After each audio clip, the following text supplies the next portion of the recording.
ہوا. یہ 12 کے 12 عقیدے انشاءاللہ کسی ایک آیت سے متعلق ہوں گے. مسلم عقیدہ نمبر 1، اعوذ باللہ من الشیطان الرجیم، بسم اللہ الرحمن الرحیم. عسى ان يبعثك ربك مقاما محمودا.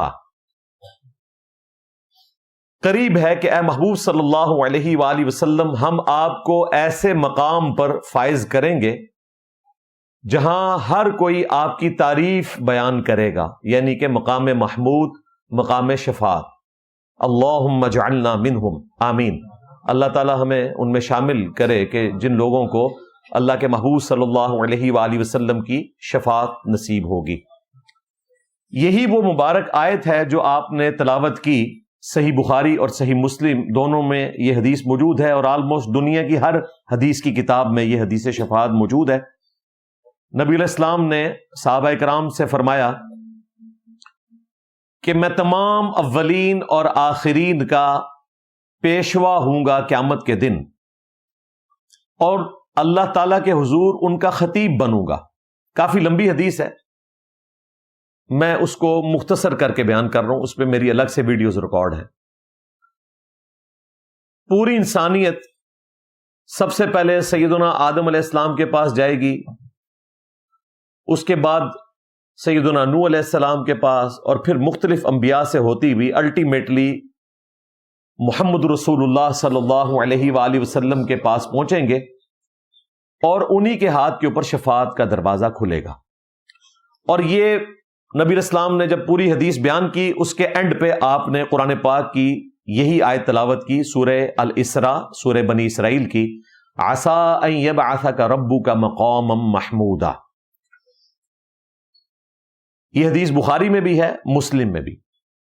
مسلم شریف کے اندر ایک اور حدیث ہے کہ قیامت والے دن سب سے پہلے میں قبر سے نکالا جاؤں گا، سب سے پہلے میں شفاعت کروں گا، اور سب سے پہلے میری شفاعت قبول کی جائے گی. صحیح مسلم ہی میں ایک اور حدیث ہے کہ اللہ کے محبوب صلی اللہ علیہ وآلہ وسلم نے فرمایا کہ سب سے پہلے میں جنت کے دروازے پر دستک دوں گا، اور داروغہ جنت رضوان پوچھیں گے کون؟ میں کہوں گا کہ محمد صلی اللہ علیہ وآلہ وسلم. تو وہ کہیں گے کہ مجھے اللہ کی طرف سے حکم بھی یہی تھا کہ یہ دروازہ آپ کے نام کے اوپر کھلے گا. یہ قرآن پاک کی آیت اور اس سے متعلقہ احادیث، اور بھی کئی احادیث مجھے زبانی یاد ہیں، لیکن میں مختصر وقت کے اندر اس ٹاپک کو کنکلوڈ کرنا چاہتا ہوں. اس میں مسلم عقیدہ یہ آ گیا کہ قیامت کے دن شفاعت کا جھنڈا نبی صلی اللہ علیہ وآلہ وسلم کے ہاتھوں میں ہوگا. آپ صلی اللہ علیہ وآلہ وسلم سے ہی شفاعت کا سلسلہ شروع ہوگا.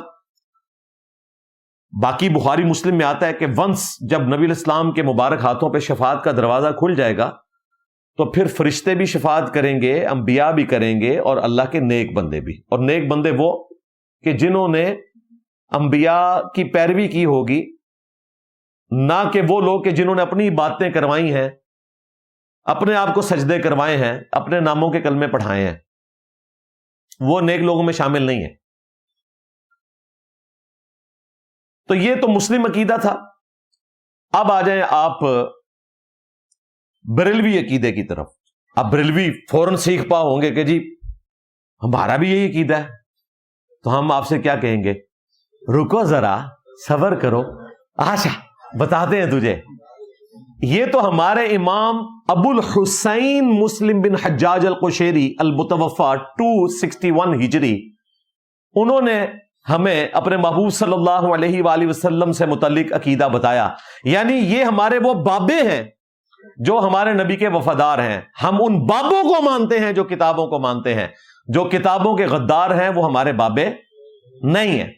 اسی لیے ہم کہتے ہیں کہ تیرے بابے تو شاہی کوئی نہیں. ہاں، ہمارے بابے تو بڑی شے ہیں تمہارے بابوں کے مقابلے پر، نبی کے مقابلے پہ نہیں. لیکن تمہارے بابے تو ہمارے اسٹوڈنٹس کے مقابلے پہ کوئی شے نہیں ہے، انہوں نے غداریاں کی ہوئی ہیں. تو ان کی کنیت ہے ابو الحسین. 261 ہجری میں فوت ہوئے. انہی کے زمانے میں فوت ہوئے اسی سن میں 261 ہجری میں ابو یزید بستامی، جو یہ با یزید بستامی کہتے ہیں. ان کی کنیت تھی ابو یزید. یہ ہیں ابو الحسین. ان کے بارے میں تذکرۃ الاولیاء کے اندر شیخ فرید الدین عطار المتوفا 627 ہجری، جنہیں منگولوں نے کر دیا تھا، دکھ کی بات ہے، ہم ان کے دکھ میں شریک ہیں، ہمارے بڑوں نے مارا تھا، اس وقت وہ کفر کی زندگی پہ تھے، بعد میں اللہ نے ان کو ہدایت دے دی۔ ان کو میں اس لیے بتاتا ہوں کہ تمہارا دعویٰ تھا کہ بزرگ نگاہ مار کے یہ کچھ کر دیتے ہیں، تاتاری ان کے قابو نہیں آئے، نہ اس وقت قابو آئے نہ آج پہ قابو آنے نے۔ میرا نبی سا ہے ہی کوئی نہیں، تیرے بابے تھے شے ہی کوئی نہیں، کعبے کو مل گئے پاسباں صنم خانے سے۔ تو تذکرۃ الاولیاء میں فرید الدین عطار نے بایزید بسطامی کا دعویٰ نقل کیا، اور یہ کتاب کوئی نہیں بدلی، کیونکہ اعلی حضرت نے فتاوی رضویہ میں سیم یہی عقیدہ لکھا ہوا ہے، عشق و محبت اعلی حضرت۔ تو ہم اب اعلی حضرت کے ماننے والوں سے پوچھیں گے کہ تذکرۃ الاولیاء سے جان چھڑاتے تھے یہ کہہ کے کہ بدل گئی ہے، وہ بھی میرے ڈر دی وے بدلی ہے، کتاباں کو نہیں بدلی ہیں، تو انہوں بھی پتا ہے۔ اعلی حضرت سے کیسے جان چھڑاؤ گے؟ انہوں نے یہ سیم عقیدہ لکھا، اس کی وہی باطل تعویل کی جو فرید الدین عطار نے کی، کہ جب ابو یزید بسطامی سے پوچھا گیا کہ قیامت کے دن لوگ کس کے جھنڈے کے نیچے ہوں گے، تو انہوں نے کہا کہ محمد اور تمام انبیاء، نعوذ باللہ من ذالک، دیکھیں جرت بندے کی، یہ سب کے سب میرے جھنڈے کے نیچے ہوں گے قیامت کے دن۔ اور پھر یہاں پہ نہیں وہ رکا، اس کے بعد اس نے کہا لوائی اعظم من لوائی محمد، میرا جھنڈا محمد کے جھنڈے سے بھی بڑا ہوگا، نعوذ باللہ۔ یعنی بریلویوں کا یہ عقیدہ ہے کہ قیامت کے دن دو جھنڈے ہوں گے، ایک بایزید بسطامی کے ہاتھ میں ہوگا اور ایک رسول اللہ کے ہاتھ میں ہوگا، اور بایزید کا جھنڈا محمد کے جھنڈے سے بھی بڑا ہوگا، اور خود محمد صلی اللہ علیہ وآلہ وسلم نعوذ باللہ وہ بایزید کے جھنڈے کے نیچے ہوں گے۔ یہ ان کا عقیدہ ہے، اور اعلی حضرت نے اس کا دفاع کیا۔ فرید الدین عطار نے بھی تذکرۃ الاولیاء میں دفاع کیا کہ جی اصل میں بایزید کے منہ سے اللہ بول رہا تھا، تو اللہ کا جھنڈا تو محمد کے جھنڈے سے بڑا ہی ہوگا۔ ہم نے کہا نہ، قیامت کے دن تو جھنڈا ایک ہے، دو تو ہے ہی نہیں ہے، اور وہ ایک تو ہوگا محمد رسول اللہ کے ہاتھوں میں صلی اللہ علیہ وآلہ وسلم، یا اگر آپ نے کسی کو دینا ہوا تو مولا علی کے ہاتھوں میں ہوگا، جو ہر جنگ میں رسول اللہ کا جھنڈا لے کر آگے چلتے تھے۔ تو اڈے بابے ہنو تو کسی نے کھنگا بھی نہیں دینا، اور تم کہہ رہے ہو دو جھنڈے، کیونکہ بایزید نے کہا کہ میرا جھنڈا محمد کے جھنڈے سے بھی بڑا ہوگا، یعنی دو جھنڈے یہ مان رہے ہیں۔ یہ پھنس گئے نا، یہ پھنس گیا، ہاں مولوی پھنس گیا، سی ایم نہیں پھنسا، مولوی پھنس گیا۔ اب ان کو کیا پتا تھا کہ ان کے اوپر اتنی بڑی بلا چھوڑ دی جائے گی؟ یہ کہتے تھے اللہ بول رہا ہے، تو وہ آپ سمجھے نہیں، یہ وحدت الوجود کا عقیدہ ہے۔ یہ جو پنڈی کا ایک مفتی ہے نا، وہ پنڈی کا کالا، وہ آگے نہیں میں بولوں گا، وہ دوسرے ہیں نا بولنے والے۔ اس کے علاوہ اور بہت ساری جو ہے نا وہ تعویلات ہیں، مثلا یہ جو مرزا صاحب جو ہے نا اپنی انہوں نے وہ بنائے ہوئے لوگوں کو کہتے ہیں کہ میرا جھنڈا لوائی اعظم من لوائی محمد، میرا جھنڈا محمد صلی اللہ علیہ وسلم کے جھنڈے سے بڑا ہے، ٹھیک ہے۔ اب اصل میں یہاں یہ بیک پہ نہیں جا رہے کہ یہ صوفیاء ایک ٹرم کے تحت یہ لفظ بول رہے ہیں۔ ٹرم کیا ہے؟ وحدت الوجود، یہ خاص کیفیت ہے، جذب کی خاص کیفیت ہے، یہ کوئی عام بات نہیں ہے۔ اب میں اس کی تعویل کر رہا ہوں جو ہے نا لوائی اعظم من لوائی، میرا جھنڈا محمد کے جھنڈے سے بڑا ہے۔ صوفیاء یہ کہتے ہیں کہ یہ جس طرح حضرت موسیٰ علیہ السلام طور پہ گئے تو وہاں درخت میں سے آواز آئی انی انا اللہ رب العالمین، تو اللہ تعالیٰ بوٹے سے بول سکتا ہے، زبان ولی سے نہیں بول سکتا۔ تو اب یہ زبان بایزید کی نہیں تھی، زبان ان کی یہ کلام رائی ہو رہا ہے، اور وہ کہہ رہے ہیں میرا جھنڈا محمد کے جھنڈے سے بڑا ہے۔ اس نے ویڈیو میں یہی تعویل کی ہوئی ہے، اور اپنے فرقے کی منجی ٹھکوائی وہ اس لیے کی کہ اس کے اعلیٰ حضرت نے بھی یہی تعویل کی ہوئی ہے کہ نہیں بایزید کے منہ سے اللہ بول رہا تھا، نعوذ باللہ۔ اور پھر دیکھیں باطل تعویل کرتے ہیں، وہ کہتے ہیں قرآن میں نہیں آیا حضرت موسیٰ علیہ السلام کے بارے میں، یا موسیٰ انی انا اللہ رب العالمین، درخت کی طرف سے آواز آئی تھی کہ میں اللہ رب العالمین ہوں۔ تو اگر درخت کی طرف سے آواز آ سکتی ہے تو بایزید کے منہ سے کیوں نہیں آ سکتی؟ کسی نبی کے منہ سے اس قسم کی آواز کوئی نکلی؟ بالکل نہیں۔ ایون رسول اللہ کے بارے میں بھی آیا صلی اللہ علیہ وآلہ وسلم، وما ينطق عن الهوى ان هو الا وحی یوحى، یہ نبی اپنی خواہش نفس سے کچھ نہیں کہتے، یہ وہ کہتے ہیں جو اللہ ان کو وحی کرتا ہے۔ یعنی ہمارا تو رسول اللہ کے بارے میں بھی یہ دعویٰ نہیں ہے کہ آپ کے منہ سے اللہ تعالیٰ بولتا تھا، ہم کہتے ہیں آپ کے قلب اطہر پر وحی ہوتی تھی اور آپ اس وحی کو امت تک پہنچاتے تھے صلی اللہ علیہ وآلہ وسلم۔ خود سے عقیدہ انہوں نے بنا لیا اور کہتے ہیں جی وہ اللہ تعالیٰ بول رہا تھا۔ چلیں for the sake of argument اللہ تعالیٰ ان کے منہ سے بولا اور اللہ کا جھنڈا محمد کے جھنڈے سے بڑا تھا، تو یہ دو جھنڈے پہلے قرآن و سنت سے ثابت تو کرو بھائی۔ نہ وہ ثابت کر سکتے ہیں نہ یہ ثابت کر سکتے ہیں۔ بہرحال ہم نے آپ کے بابوں کا جھنڈا ڈھونڈ لیا ہے۔ صحیح بخاری اور مسلم دونوں میں حدیث موجود ہے کہ اللہ کے محبوب صلی اللہ علیہ وآلہ وسلم نے فرمایا قیامت کے دن ہر خائن اور غدار کے لیے میدان محشر میں ایک جھنڈا بلند کیا جائے گا اور کہا جائے گا کہ اس نے دنیا میں خیانت کی تھی، غداری کی تھی۔ یعنی یہی لوگ ہیں نا جنہوں نے اپنے نبی کے ساتھ غداری کی ہوئی ہے اور جن کی غداری کی اتنی بڑی سزا ان کو ملی ہے کہ انہوں نے سوچا بھی نہیں تھا۔ یعنی کہ میرے نبی سا ہے ہی کوئی نہیں، تیرے بابے تھے شاہ ہی کوئی نہیں، یہ سزا ملی ان کو۔ تو یہ غداروں کے جھنڈے ہوں گے جن کو یہ سمجھ بیٹھے ہیں کہ کوئی شفاعت کا جھنڈا ان کے بزرگوں کے ہاتھ میں ہوگا۔ تو میں ساتھ ساتھ وہ سارے دروازے بھی بند کرتا چلا جا رہا ہوں جس کے ذریعے یہ کوئی ڈرل کرنے کی کوشش کر سکتے تھے، آپ کا عقیدہ خراب کرنے کی کوشش کر سکتے تھے۔ اگر آپ سمجھتے ہیں ان کا یہ عقیدہ نہیں ہے تو پھر ان کو دفاع نہیں کرنا چاہیے۔ یہ دفاع کرتے ہیں، ویڈیوز میں دفاع کرتے ہیں کیونکہ ان کے اعلیٰ حضرت ان کو یہ پٹی پڑھا کے چلے گئے۔ مسلم عقیدہ نمبر 2 وہ ختم نبوت کا عقیدہ ہے۔ ما کان محمد ابا احد من رجالکم ولکن رسول اللہ وخاتم النبیین، محمد تم مردوں میں سے کسی کے باپ نہیں ہے بلکہ وہ تو اللہ کے رسول ہیں اور نبوت کی مہر ہے۔ مہر ڈاکومنٹ کے اینڈ پہ لگتی ہے، جس کے بعد ڈاکومنٹ میں کوئی چیز ایڈ کرنا جرم ہے۔ قرآن میں خاتم کا لفظ آیا اور صحیح مسلم میں خاتم کا لفظ بھی آیا۔ آپ نبوت کی مہر بھی ہیں اور سلسلہ نبوت کو ختم فرمانے والے بھی ہیں، سٹیمپ آف دا پروفٹ بھی ہیں اور سیل آف دا پروفٹ بھی ہیں۔ اس پہ الگ سے میری ویڈیو ریکارڈ ہے جو قادیانی دھوکہ دیتے ہیں۔ اسی آیت کو سپورٹیو صحیح بخاری اور مسلم دونوں میں حدیث ہے، اللہ کے محبوب صلی اللہ علیہ وآلہ وسلم نے فرمایا کہ میری اور اگلے انبیاء کی مثال ایک عمارت کی سی ہے جو بڑی خوبصورت ہے لیکن اس میں صرف ایک اینٹ لگنے کی جگہ باقی ہے۔ جو لوگ بھی اس عمارت کے پاس سے گزرتے ہیں اس کی خوبصورتی کی تعریف کرتے ہیں اور ساتھ یہ بھی کہتے ہیں اگر یہ ایک اینٹ لگ جائے تو یہ عمارت مکمل ہو جائے گی، اور وہ ایک اینٹ میں ہوں، یعنی اس کے بعد تو کوئی گنجائش ہی نہیں ہے۔ لیکن اس کے باوجود نبی علیہ السلام نے مستقبل کی خبر ہمیں دے دی، وہ بھی بخاری اور مسلم دونوں میں موجود ہے۔ اللہ کے محبوب صلی اللہ علیہ وآلہ وسلم نے فرمایا قیامت سے پہلے 30 جھوٹے دجال پیدا ہوں گے اور ان میں سے ہر ایک دعوی نبوت کرے گا۔ یہی حدیث ابو داؤد اور ترمذی میں ہے اور اس میں آگے الفاظ ہیں وَأَنَا خَاتَمُ النَّبِيِّينَ لَا نَبِيَّ بَعْدِي، اور میں خاتم النبیین ہوں، میرے بعد کوئی نبی نہیں۔ باقی وہی الفاظ ہیں جو کہ بخاری اور مسلم میں رپورٹ ہوئے۔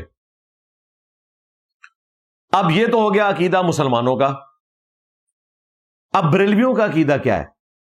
اب میں جیسے یہ بولوں گا وہ کہیں گے اسی تے سارے چندے ہی کھا دینے ختم نبوت ہوتے، ساڈا ہی عقیدہ ہے۔ نا تمہارا یہ عقیدہ نہیں ہے اور میں ثابت کروں گا۔ تذکرۃ الاولیاء میں وہی ابو یزید بستامی ان کے بارے میں فرید الدین عطار نقل فرماتے ہیں کہ ان سے پوچھا گیا کہ یہ عرش کیا ہے، انہوں نے کہا عرش میں ہوں۔ پوچھا گیا کرسی، ان کا کرسی بھی میں ہوں۔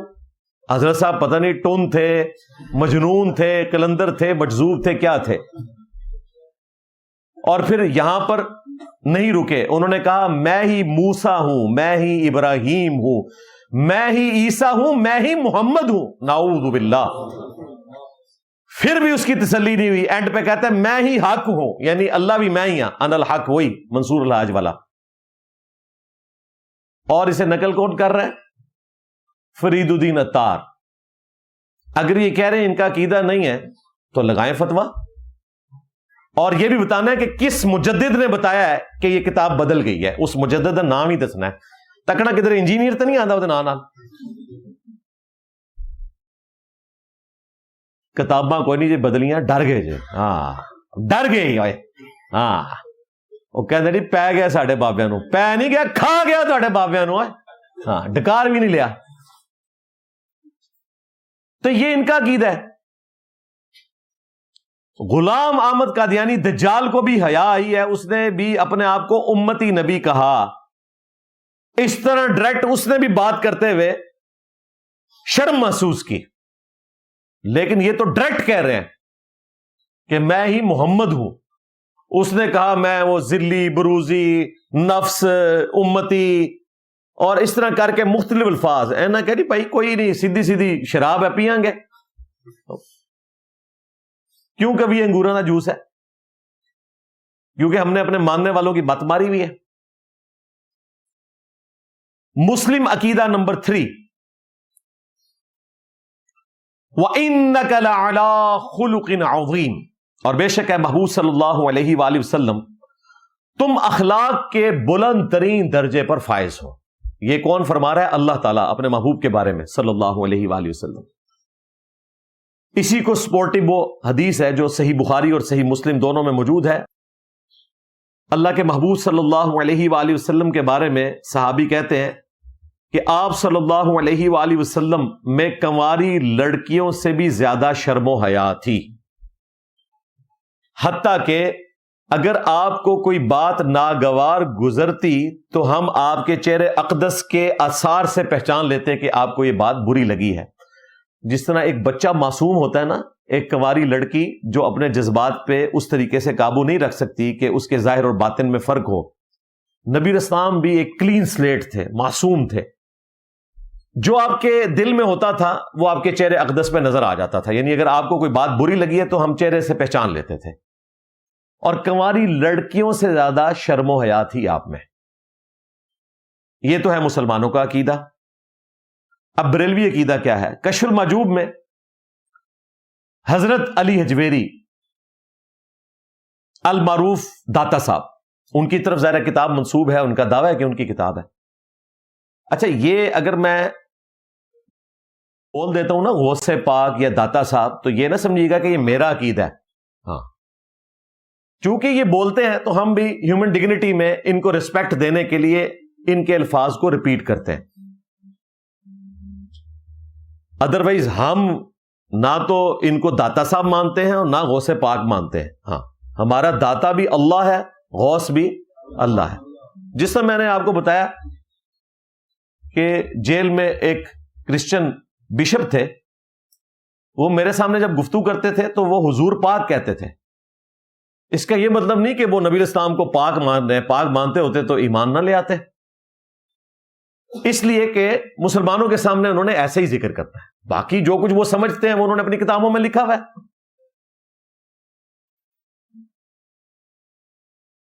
اور ان کا ہم سے یہ گلہ ہے کہ آپ ہمارے خدا کے گستاخ ہیں، کیونکہ آپ کی کتاب میں لکھا ہے کہ عیسیٰ اور ان کی ماں روٹی کھانے کے محتاج تھے. ہم تو جیزس کرائسٹ کو خدا مانتے ہیں. جس طرح کہ ہم سمجھتے ہیں کہ وہ ہمارے نبی کے گستاخ ہیں، وہ اپنے خدا کا گستاخ ہمیں سمجھتے ہیں. ظاہر ہے عیسیٰ ابن مریم کو وہ نبی نہیں مانتے. ان کے نزدیک آخری پیغمبر جان دا بیپٹسٹ ہیں. حضرت یحییٰ بن زکریا علیہ السلام، ان کو وہ آخری نبی مانتے ہیں. لیکن دونوں نے کو ایگزسٹ کرنا ہے، دنگا فساد نہیں کرنا. اس دنیا میں کرسچنز بھی آلموسٹ 2 ارب کے قریب ہیں، مسلمان بھی 2 ارب کے قریب ہیں. بس علمی طریقے سے ایک دوسرے کے سامنے اپنا مقدمہ رکھنا ہے. جیل میں بھی رکھتا تھا، وہ بھی اپنا موقف بیان کرتے تھے. تو دونوں کو رہنے کا حق موجود ہے. تو میں یہ ساتھ ساتھ کلیئر کر رہا ہوں کیونکہ لوگ جو ہے نا وہ پھر عجیب و غریب بیچ میں سے باتیں پکڑتے ہیں کہ جی انجینئر صاحب جو ہے وہ غوث پاک کہہ رہے ہیں, داتا صاحب کہہ رہے ہیں, کچھ یہ پکڑ لیتے ہیں, کچھ یہ کہتے ہیں کہ انجینئر صاحب جو ہے وہ کہتے ہیں جی کرسچن جو ہے وہ حضور پاک کہتے ہیں, اور آپ تو کہتے ہیں جی کرسچنس کا عقیدہ دوسرا ہے. تو میں نے آپ کو بتا دیا وہ اسی طرح حضور پاک کہتے ہیں جس طرح ہم داتا صاحب اور غوث پاک کہتے ہیں. لو زامو تھوڑے چب نال میں کٹتا جاواں گا انشاءاللہ تعالی.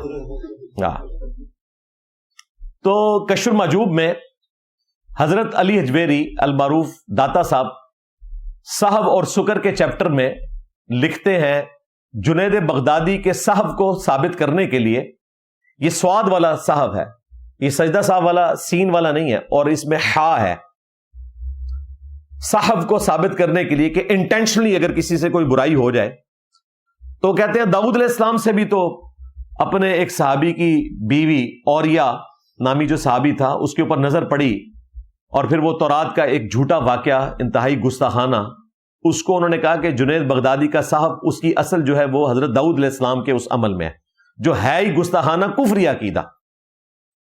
آج بھی تورات میں لکھا ہے, اسی کا رچرڈ ڈاکنز نے مذاق اڑایا ہوا ہے کہ تم ایسے لوگوں کے ماننے والے ہو کہ جو یہ کیا کرتے تھے کہ اپنے صحابہ کو قتل کروا کے ان کی بیویوں سے شادی کر لیا کرتے تھے. ویسے داؤد علیہ السلام کو تو وہ نبی مانتے بھی نہیں ہیں, ہم مانتے ہیں پیغمبر, وہ ان کو بادشاہ مانتے ہیں. اور بایزید بستامی کا سکر, یعنی کہ وہ سکر کی حالت میں تھے, انہیں کوئی ہوش ہی نہیں تھی, اس کو ثابت کرنے کے لیے انہوں نے کہا کہ ہمارے نبی کی بھی تو ایک دفعہ اسی طریقے سے نعوذ باللہ نگاہ, یہ نعوذ باللہ میں بول رہا ہوں, انہوں نے نہیں بولا, وہ تو عقیدہ سمجھتے ہیں اس کو, زید ابن حارثہ کی بیوی پہ پڑی اور وہ ان پر حرام ہو گئی, اور بعد میں حضور نے خود شادی کر لی سیدہ زینب سے. یعنی ایک من گھڑت چیز, جھوٹی چیز جس کا کوئی لینا دینا نہیں تھا. بلکہ وہ کرسچن بشپ نے مجھ سے یہ کوشچن پوچھا بھی جیل میں, تو میں نے ان کو بتایا کہ جس عورت کی طرف یہ نسبت کر رہے ہیں اس عورت کو تو نبی الاسلام نے بچپن سے دیکھا ہوا تھا, وہ آپ کی کزن تھی, فرسٹ کزن تھی, اس کی کوئی ایسی خوبصورتی نہیں تھی جو نبی الاسلام سے پوشیدہ تھی. آپ کی سفارش کے اوپر زید ابن حارثہ کے ساتھ اس کی شادی ہوئی تھی, تو نبی الاسلام نے ان کی دلجوئی کے لیے جب طلاق ہوگی تو متعلقہ کے ساتھ شادی کر لی. جو یہ سٹوری ان کی طرف منسوب کرتے ہیں بالکل جھوٹ ہے. حتیٰ کہ پیر کرم شاہ صاحب الازری نے ضیاء القرآن تفسیر میں لکھا کہ یہ مستشرقین نے گھڑ کے ہماری کتابوں میں چیزیں ڈال دی ہوئی ہیں, کافروں نے گھڑ کے ڈال دی ہیں. اب وہ یہ بھول گئے کہ یہ واقعہ کشف المحجوب میں لکھا ہوا ہے. کشف المحجوب جب انہوں نے پرنٹ کروائی اپنے ہی مکتبے سے ضیاء القرآن, اس کا مقدمہ لکھا کہ ایسی تو کتاب ہی کوئی نہیں جس کا مرشد نہ ہو وہ کتاب پڑھ لے, اور ضیاء القرآن میں لکھا کہ یہ جو جھوٹا واقعہ ہے کافروں نے داخل کیا. تو مطلب کیا, A is equal to B and B is equal to C then A is equal to C. کافر کس کو کہہ دیا انہوں نے, اپنے ہی حضرت صاحب کو, پتہ ہی نہیں چلیا, لویٹا پھر گیا. ہو سکتا ہے پتہ ہو لیکن یہ مکاری بھی کرتے ہیں, دونوں مزے لیتے ہیں. ہاں, ایک ٹکٹ میں دو مزے کرتے ہیں. میں نے تمہیں ایک ٹکٹ میں ایک مزہ بھی نہیں کرنے دینا, دونوں ہی خراب کرنے ہیں. میرے نبی سا ہے ہی کوئی نہیں, تیرے بابے تھے شے ہی کوئی نہیں. تو میں نظر آتی کونسل سے کہوں گا کہ آپ کو اگر کچھ نظر آتا ہے تو یہ عقیدے نہیں نظر آتے, اس کے اوپر بھی کوئی فتویٰ دیں. اگر آپ چاہتے ہیں کہ ہم کوئی قانونی راستہ اختیار کریں تو وہ بھی کریں گے. ظاہر آپ تو, ہم نے وکیلوں کی ٹیم بھی بنا لی ہوئی ہے انشاءاللہ تعالی, میں وکیلوں کے ذمہ لگاؤں گا. یہ سارے حوالے لگے ہوں گے ویڈیو میں, ویڈیو بھی اویلیبل ہے, جوابات بھی, جو آپ نے پورا مقدمہ تیار کرنا ہے, پورا کیس اگر فائل تیار کرنی ہے تو میری ویڈیو سے تیار کر لیں. ریفرنسز کتابوں کے اس میں کلر لگے ہوں گے, پرنٹ کڈو تے پی جاؤ انہاں دے مگر. یہ کہندے نا ساڈے بابے نو پی گیا, کھا جاؤ, بالکل ڈکار بھی نہ لو. اور نظر آتی کونسل کو یہ ساری چیزیں نظر آتی ہوئی دکھائی دیں.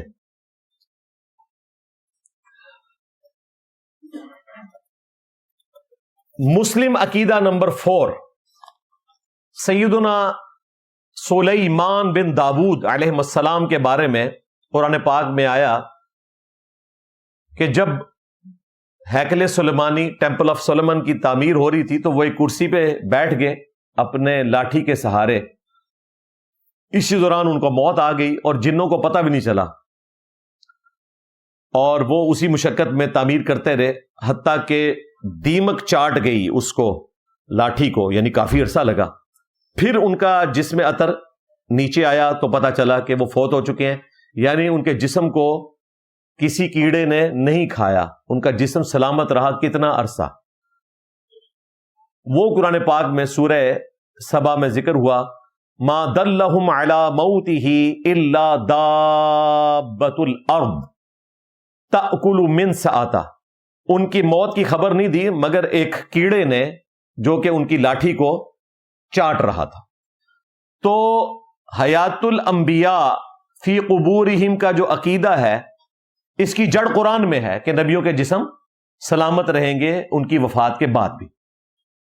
اس کو سپورٹیو وہ حدیث بھی ہے سنن نبی داؤد میں، ان اللہ حرم علی الارض ان تاکل اجساد الانبیاء، بے شک اللہ تعالیٰ نے حرام کر دیا ہے انبیاء کے حق میں کہ مٹی ان کے جسموں کو کھائے۔ اس پہ میں کافی تفصیل سے پہلے بھی بول چکا ہوں۔ اس روایت کے اوپر امام بخاری کی ریزرویشن ہے، جمہور محدثین اسے صحیح کہتے ہیں، لیکن امام بخاری اس روایت کو صحیح سمجھتے ہیں جس کی وجہ سے اس عقیدے کو بھی وہ درست سمجھتے ہیں، بلکہ امام بخاری تو ایک سٹیپ آگے ہیں، وہ صحیح بخاری میں لے کر آئے کہ سیدنا عمر کی وفات کے آلموسٹ کوئی 63 ایئرز کے بعد حجرہ عائشہ کی دیوار جب گر گئی سلام اللہ علیہا تو ایک پاؤں ظاہر ہوا، لوگ استغفار پڑھنا شروع ہو گئے کہ شاید نبی الاسلام کا پاؤں نکل آیا۔ تو عروہ ابن زبیر کو بلایا گیا، انہوں نے بتایا کہ یہ حضرت عمر کا پاؤں ہے، کیونکہ اس جگہ پہ حضرت عمر کی قبر تھی۔ تو حضرت عمر کا پاؤں 63 ایئرز کے بعد سلامت نکل آیا۔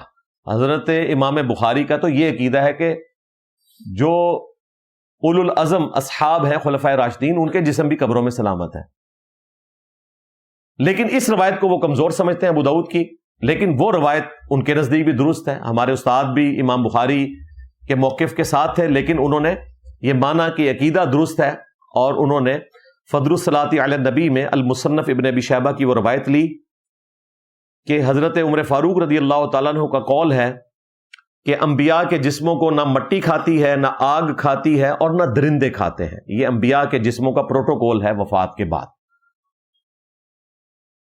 وہ کافی تفصیلی حدیث ہے، ہم اس میں لگا دیں گے امبش کے طور پہ، وہ آپ خود پڑھ لیجئے گا۔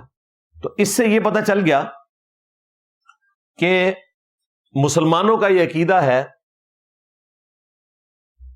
کہ انبیاء کرام کے اجسام قبروں میں سلامت ہے۔ اب بریلوی عقیدہ کیا ہے؟ اب میں جیسے ہی بولوں گا بریلوی کہیں گے اسی بھی تو ہی کہنے ہیں نا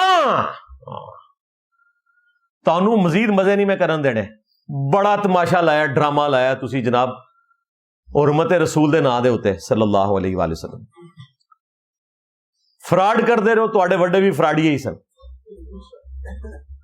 یہ دیکھیں ان کا عقیدہ، کشف المحجوب میں بھی لکھا ہوا ہے اور تذکرۃ الاولیاء میں بھی لکھا ہوا ہے کہ امام حنیفہ رحمۃ اللہ علیہ نے خواب دیکھا کہ وہ رسول اللہ کی قبر میں اترے ہیں اور آپ کی ہڈیاں جمع کر رہے ہیں اور بعض کو بعض سے الگ کر رہے ہیں، نعوذ باللہ۔ ایک نے تو ترجمہ کیا استخوان مبارک، ایڈی شستہ قسم دی اردو، یعنی ڈھانچہ، استخوانی نظام تسی پڑھ دے سو نا۔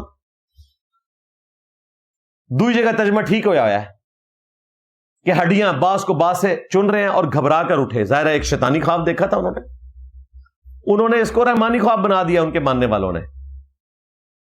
ابن سیرین کے پاس گئے، تعبیر پوچھی، انہوں نے کہا بڑی تسلی ہے، آپ رسول اللہ کی سنتوں کو جمع کریں گے، اس میں بشارت تھی آپ کے لیے۔ یار مجھے یہ بتائیے کہ کیا نبی الاسلام کی سنتوں کو جمع کرنے کے لیے خواب میں قبر میں رسول اللہ کی ہڈیاں دکھائی جائیں گی؟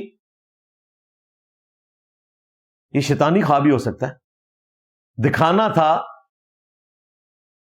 تو ہم سے یہ خواب گھڑوا لیتے، ہم بھی بریلوی رہے ہیں، ہاں وہ بھی کیا دن تھے، ہم بھی ایک جن تھے، آج ہم دیو ہیں، جنوں کے بھی پیو ہیں۔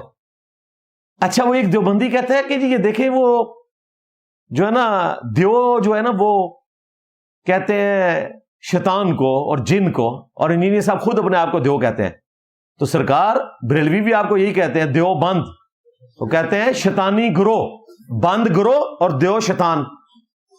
تو ٹھیک ہے ترجمہ کر لو پھر سی دیو بندہ وہی والا۔ اور بھائی یہ سمجھانے کے لیے بات ہو رہی ہوتی ہے تفنن کے طور پر، مزاح کے طور پر. تو کشف المحجوب اور تذکرۃ الاولیاء کا یہ جو شیطانی خواب ہے، اس کو گھڑنا تھا، رحمانی بنانا تھا. تو آپ کہتے ہیں کہ امام حنیفہ نے خواب میں دیکھا کہ نبی علیہ السلام کے برتن سمیٹ رہے ہیں، آپ کی لاٹھی مبارک، آپ کا کرتا مبارک، آپ کا پیالہ مبارک، ہڈیاں بعض کو بعض سے الگ کر رہے ہیں. اور ٹیکنیکلی امام ابو حنیفہ رحمۃ اللہ علیہ نے نبی علیہ السلام کی کون سی سنتیں ہیں جو جمع کی ہیں ہمیں بھی بتائیں. ہمارے سامنے تو کوئی بھی دنیا میں کتاب موجود نہیں ہے. یہ مسند امام اعظم جو کہتے ہیں وہ خود تقی عثمانی صاحب بھی مانتے ہیں کہ یہ جعلی کتاب ہے. وہ کتاب بھی کہ چھوٹی سی کتابچی ہے. جن اماموں نے سنتیں جمع کی ان کی تو کتابیں یہاں رکھی ہوئی ہیں، بخاری ہو، مسلم ہو، ابو داؤد، ترمذی، نسائی، ابن ماجہ. امام حنیفہ نے وہ سنتیں کو جمع بھی نہیں کی جو انہوں نے خواب دیکھا تھا. امام حنیفہ کے متھے انہوں نے جھوٹ مارا، ان کا کوئی قصور نہیں ہے، لیکن یہ اپنے بزرگوں کو باندھ کے مرواتے ہیں. ہاں امام حنیفہ کی ایک کتاب میں نے ڈھونڈی ہے، اس سے یہ بھاگ گئے ہیں، الفقہ الاکبر، جس کے پہلے صفحے پہ لکھا ہے کہ رسول اللہ کے والدین نعوذ باللہ من ذالک. یہ نعوذ باللہ میں کہہ رہا ہوں، انہوں نے نہیں لکھا، ان کا تو عقیدہ ہے. کفر کی حالت میں دنیا سے گئے.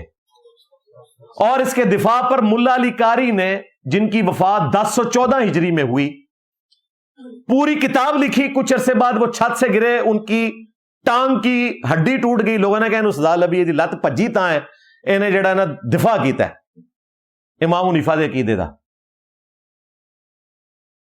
اور اعلی حضرت کو پتا تھا یہ کام ڈلا ہوا ہے. اعلی حضرت نے جان چھڑانے کے لیے کہا کہ ایک کتاب بدل گئی ہے. وہ ایڈی جی کتاب جو 15-20 صفحے دی پوری، ایک لمبی سی کتاب فقہ الاکبر، یہ اتنی سی، یعنی میں 2 انگلیاں جوڑ رہا ہوں، اس کے اندر وہ مطلب اس کی چوڑائی سے بھی کم ہے. 15-20 صفحوں کی کتاب ہے. فقہ الاکبر کہتے ہیں عقیدوں سے متعلق، فقہ اصغر جو ہے وہ فروعی مسائل. پہلا صفحہ ہی بدلیا ہوا ہے، اگے تو چھڑ دو کیا ہے، بدلا نہیں ہے، ڈر گئے نے. اعلی حضرت فوت ہوئے ہیں 1340 ہجری میں. ان سے 300 سال پہلے ملا علی قاری اس کا دفاع کر کے گئے ہیں.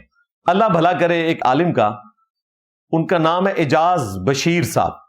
انہوں نے باقاعدہ اس کے اوپر پورا ریسرچ پیپر لکھا ہے. وہ آپ mirza_95@yahoo.com پہ مجھے ای میل کریں تو میں آپ کو بھیج بھی دوں گا.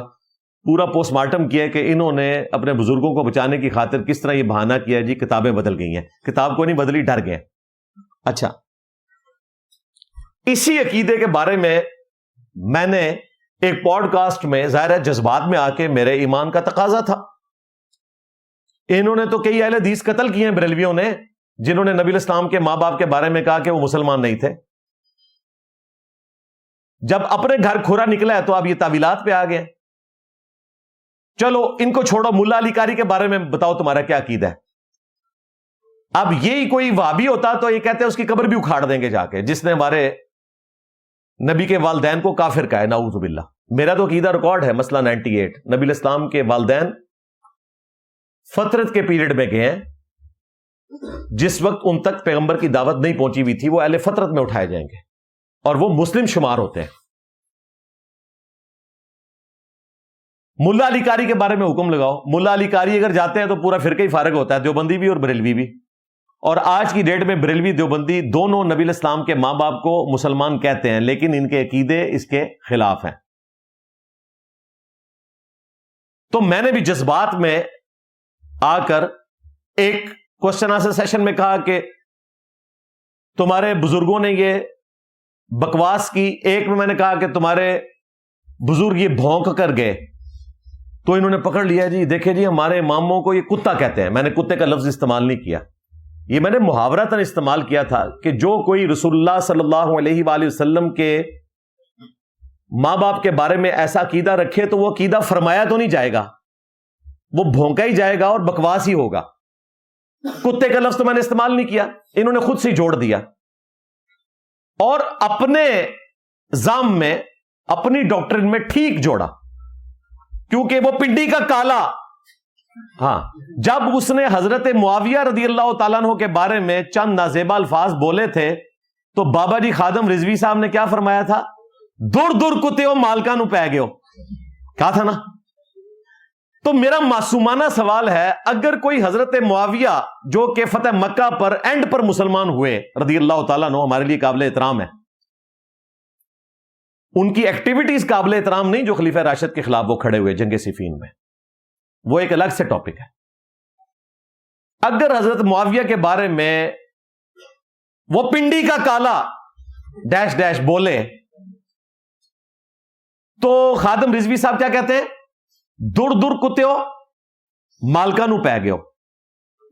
حالانکہ حضرت معاویہ تو مالک ہے ہی نہیں ہے، مالک تو ہے محمد رسول اللہ اور آل البیت، جن کے گھر سے دین بٹا ہے۔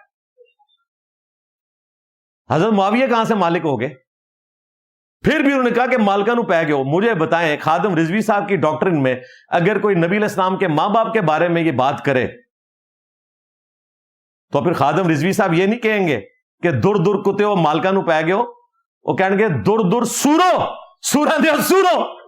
ہاں ظاہر ہے وہ تو پھر اس سے اگلا ورژن ہوگا نا، کتے سے بھی اگلا ورژن۔ پھر خالی وابی سورا دے سور نہیں، انہوں نے نزدیک تو اڈے وڈے بھی سورا دے سور بن گئے ان کی ڈاکٹرن میں۔ لو سامو کتھے دماغ جاندہ ہے میرا، دیکھو تسی انہوں نے ہنگامہ ہو جی مارے امام کو انہوں نے کتا کہہ دیا، وہ چھڑ دو خادم رضوی صاحب کہہ کے کہنے دور دور کتے ہو مالکا نو پہ گئے ہو۔ حالانکہ وہاں تو بندہ بھی بہت چھوٹا تھا نبی علیہ السلام کے ماں باپ کے مقابلے پر، جو رسول اللہ کے والدین کے بارے میں کہے تو اس کے بارے میں کیا تم کہو گے؟ ہاں تو فیصلہ تم نے خود کرنا ہے۔ مسلم عقیدہ نمبر 5، النبی اولا بالمؤمنین من انفسہم وازواجہ امہاتہم، نبی مومنین کی جانوں پر ان سے بڑھ کر حق رکھتے ہیں، اور نبی کی بیویاں امت کی مائیں ہیں، اور مائیں ایسی ہیں کہ دنیا اور آخرت میں مائیں ہیں۔ صحیح بخاری میں عمار ابن یاسر رضی اللہ تعالیٰ عنہ کا خطبہ ہے جنگ جمل کے موقع پر، اے لوگو آگاہ ہو جاؤ، سیدہ عائشہ بصرہ سے روانہ ہو چکی ہیں، وہ دنیا اور آخرت میں تمہارے نبی کی بیوی ہیں، دنیا اور آخرت میں بھی یعنی جنت میں بھی، لیکن اللہ تمہیں آزمائے گا کہ تم عائشہ کی اطاعت کرتے ہو یا اللہ کی اطاعت، کیونکہ علی کی اطاعت اللہ کی اطاعت ہے، وَأُولِي الْأَمْرِ مِنْكُمْ کے تحت۔ اختلاف اتنا بڑا کہ عمار ابن یاسر کہہ رہے ہیں کہ سیدہ عائشہ ورسز اللہ یہ جنگ ہونے جا رہی ہے، کیونکہ امیر المومنین جو ہیں ان کی اطاعت اللہ کی اطاعت ہے۔ اتنا گاڑا فتویٰ، لیکن رسپیکٹ نہیں کم ہونے دی، کہا کہ دنیا اور آخرت میں تمہارے نبی کی بیوی ہے، لیکن یہاں پر وہ غلط ہے۔ یہ لوگ ہمیں بھی پوچھتے ہیں آپ اتنا اختلاف کرتے ہیں پھر آپ کس طرح مان لیتے ہیں کہ جی یہ بھی مسلمان ہے؟ اگر سیدنا عمار ابن یاسر اتنی بڑی بات کر کے کہ عائشہ کی جنگ اس وقت اللہ کے ساتھ ہے سلام اللہ علیہا،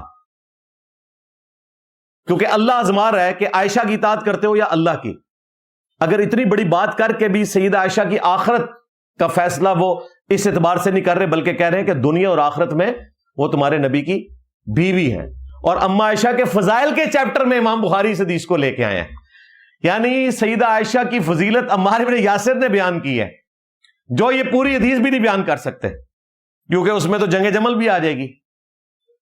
تو ماں ہیں دنیا اور آخرت میں، اور ہماری ماں نے خود اپنا عقیدہ بھی بتایا، مسند احمد میں حدیث ہے،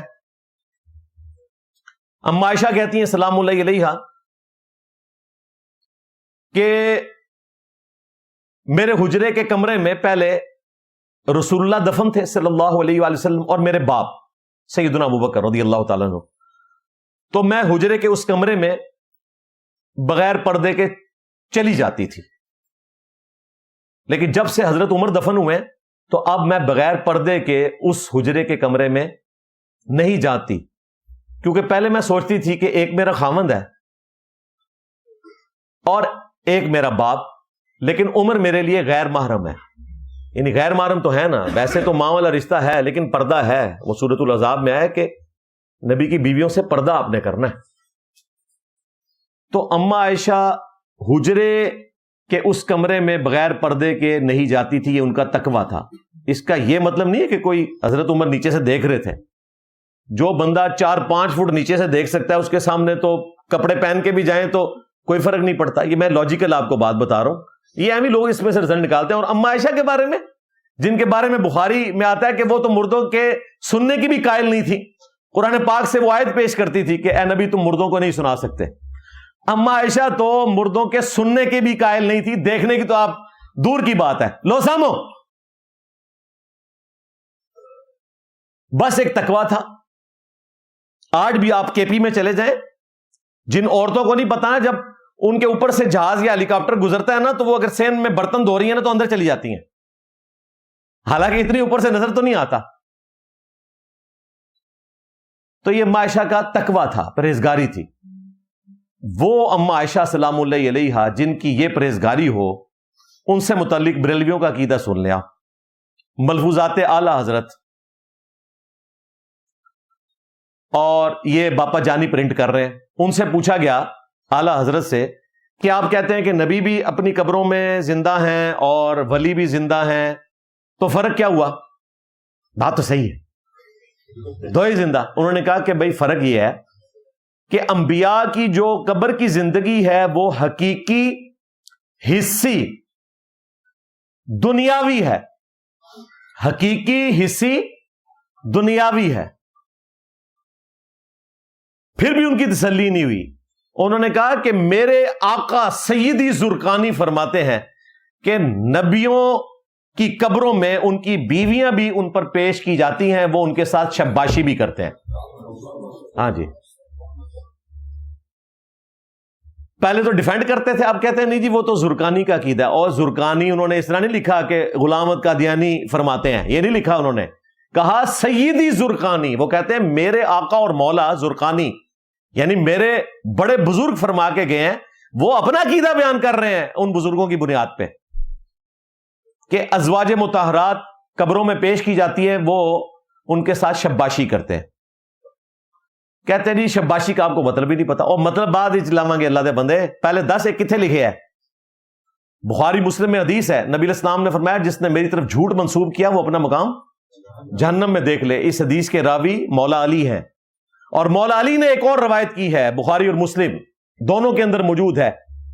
جنگ صفین سے نہروان کی طرف جب جا رہے تھے تو مولا علی نے اپنے فوجیوں کا مورال بلند کرنے کے لیے کہا کہ میں آسمان سے زمین پر گر پڑوں اس کی تکلیف تو میں برداشت کر سکتا ہوں، لیکن یہ تکلیف برداشت نہیں کر سکتا کہ میں رسول اللہ کے اوپر کوئی جھوٹی حدیث منسوب کر دوں.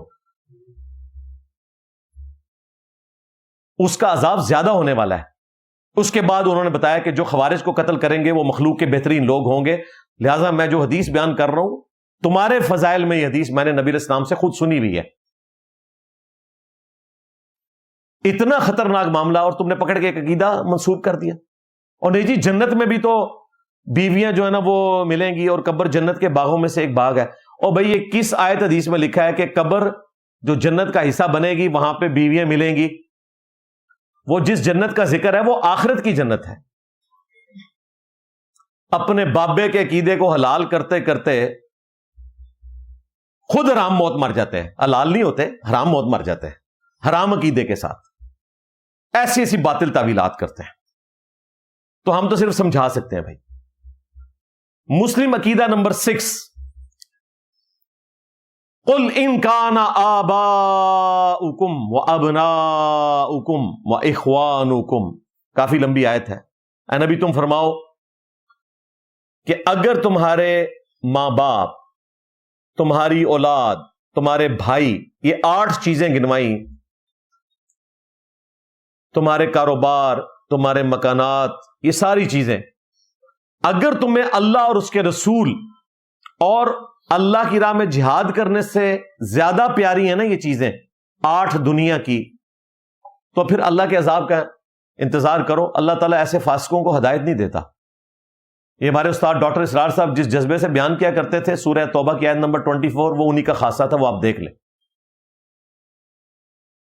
یہ ہمارا عقیدہ ہے کہ ٹاپ کے اوپر آپ کا عقیدہ کیا ہوگا؟ اللہ، رسول، اور اس کے بعد اللہ کی راہ میں جہاد کرنا. وہ قتال بھی ہو سکتا ہے، وہ نفس کے خلاف کوشش بھی ہو سکتی ہے، باقی سب بعد میں. اور بخاری مسلم دونوں میں حدیث ہے، تم میں سے کوئی شخص اس وقت تک مومن ہی نہیں ہو سکتا جب تک کہ میں اسے اس کے ماں باپ اولاد سب لوگوں سے بڑھ کر عزیز نہ ہو جاؤں.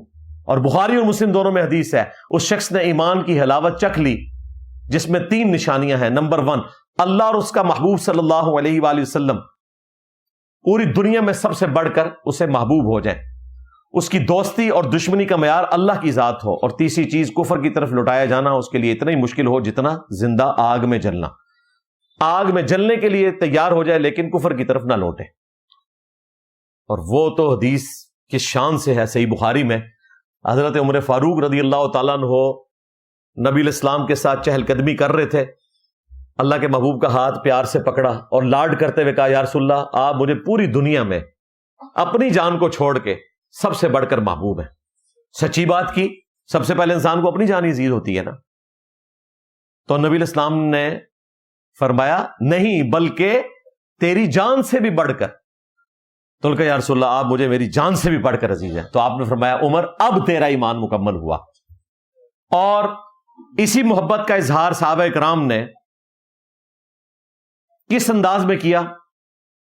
بخاری اور مسلم دونوں میں حدیث ہے، اللہ کے محبوب صلی اللہ علیہ وآلہ وسلم نے حجۃ الوداع کے موقع پر اپنے مبارک بال منڈوائے اور صحابہ کرام میں تبرکن تقسیم کروا دیے. ابو طلحہ کو دیے کہ ان میں بانٹ دو. حتیٰ کہ صحیح بخاری کے اندر آتا ہے کہ ہماری ماں سیدہ ام سلمہ کے پاس اللہ کے محبوب صلی اللہ علیہ وآلہ وسلم کے بال مبارک ایک ڈبیا کے اندر تھے، اور صحابہ کرام ان بالوں کی زیارت کرنے کے لیے گئے نبی الاسلام کی وفات کے بعد. تو انہوں نے کہا کہ یہ رسول اللہ کے بال ہیں، جب کوئی بیمار ہو جاتا ہے تو ہم ان بالوں کو پانی میں ڈبوتے ہیں اور اس کا دھون مریضوں کو پلاتے ہیں، شفا ہو جاتی ہے. آپ علیہ السلام کے مبارک بالوں کے دھون سے آپ کی وفات کے بعد، یہ عقیدت کا اظہار میں آپ کو بتا رہا ہوں. اور یہ تو بال تھے جسم کا حصہ، جو جسم کا حصہ نہیں ہے. صحیح مسلم میں حدیث ہے، اسما بنت ابی بکر نے رسول اللہ کی وفات کے بعد کافی عرصے کے بعد کسروانی تیالسی کالا جبہ پرشین امپائر کا، جو کالا ہوا کرتا تھا، جس طرح سندھی اجرک ریڈ ہوتی ہے، ریڈ بولنا ساتھ ضروری نہیں، وہ نکالا اور کہا کہ یہ نبی اسلام پہنتے تھے، جس کے اوپر ریشم کی گوٹ بھی لگی ہوئی تھی، 4 انگلی تک اس کی اجازت ہے، اس سے زیادہ ریشم پہننا حرام ہے. اور انہوں نے کہا نبی اسلام اس کو زیب تن فرماتے تھے اور ہم اس کا دھون مریضوں کو شفا کے لیے پلاتے ہیں. یعنی نبی اسلام کا کرتا مبارک بھی اس کا وسیلہ اور توسل اختیار کرنا کہ اس سے شفا حاصل کرنا، بشرطے کہ وہ اصلی ہو. یہ نہ ہو کہ چندے اکٹھے کرنے کے لیے جگہ جگہ لوگوں نے بنائے ہوئے، وہ نہیں. تو یہ صحابہ کرام کی عقیدت تھی نبی الاسلام کے ساتھ. اس کے بعد مجھے کوئی نہیں بتا سکتا کہ کسی نے کہا ہو کہ یہ حضرت ابو بکر کا بال مبارک ہے، یہ حضرت عمر کا بال ہے، یہ حضرت عثمان کا، یہ حضرت علی کا. کوئی اس قسم کی کوئی لیگیسی امت میں نہیں چلی تا وقت کہ ہمارے ایکس مرشد باپا جانی میدان عمل میں اترے اور ان کے منہ عطار تقسیم ہو رہے ہیں. عطار یعنی انہوں نے اپنا تخلص رکھا ہے نا نعتوں میں، عطر فروش کو کہتے ہیں. باقاعدہ مدنی چینل پہ دکھایا جاتا ہے منہ عطار تقسیم ہو رہے ہیں. اور وہ جو منہ عطار تقسیم ہو رہے ہیں نا باپا جانی کے، ان کا بھی ایسا قصور نہیں ہے، کیونکہ ان کی لیگیسی میں عبد القادر جیلانی کے بال بھی چل رہے ہیں. تو کام تو پیچھے سے خراب کیا ہوا ہے بزرگوں نے. عبد القادر جیلانی کا ہمیں نہیں پتا کہ انہوں نے کیا یا نہیں کیا، لیکن ان کی طرف منسوب ہیں اور لوگ دفاع کر رہے ہیں.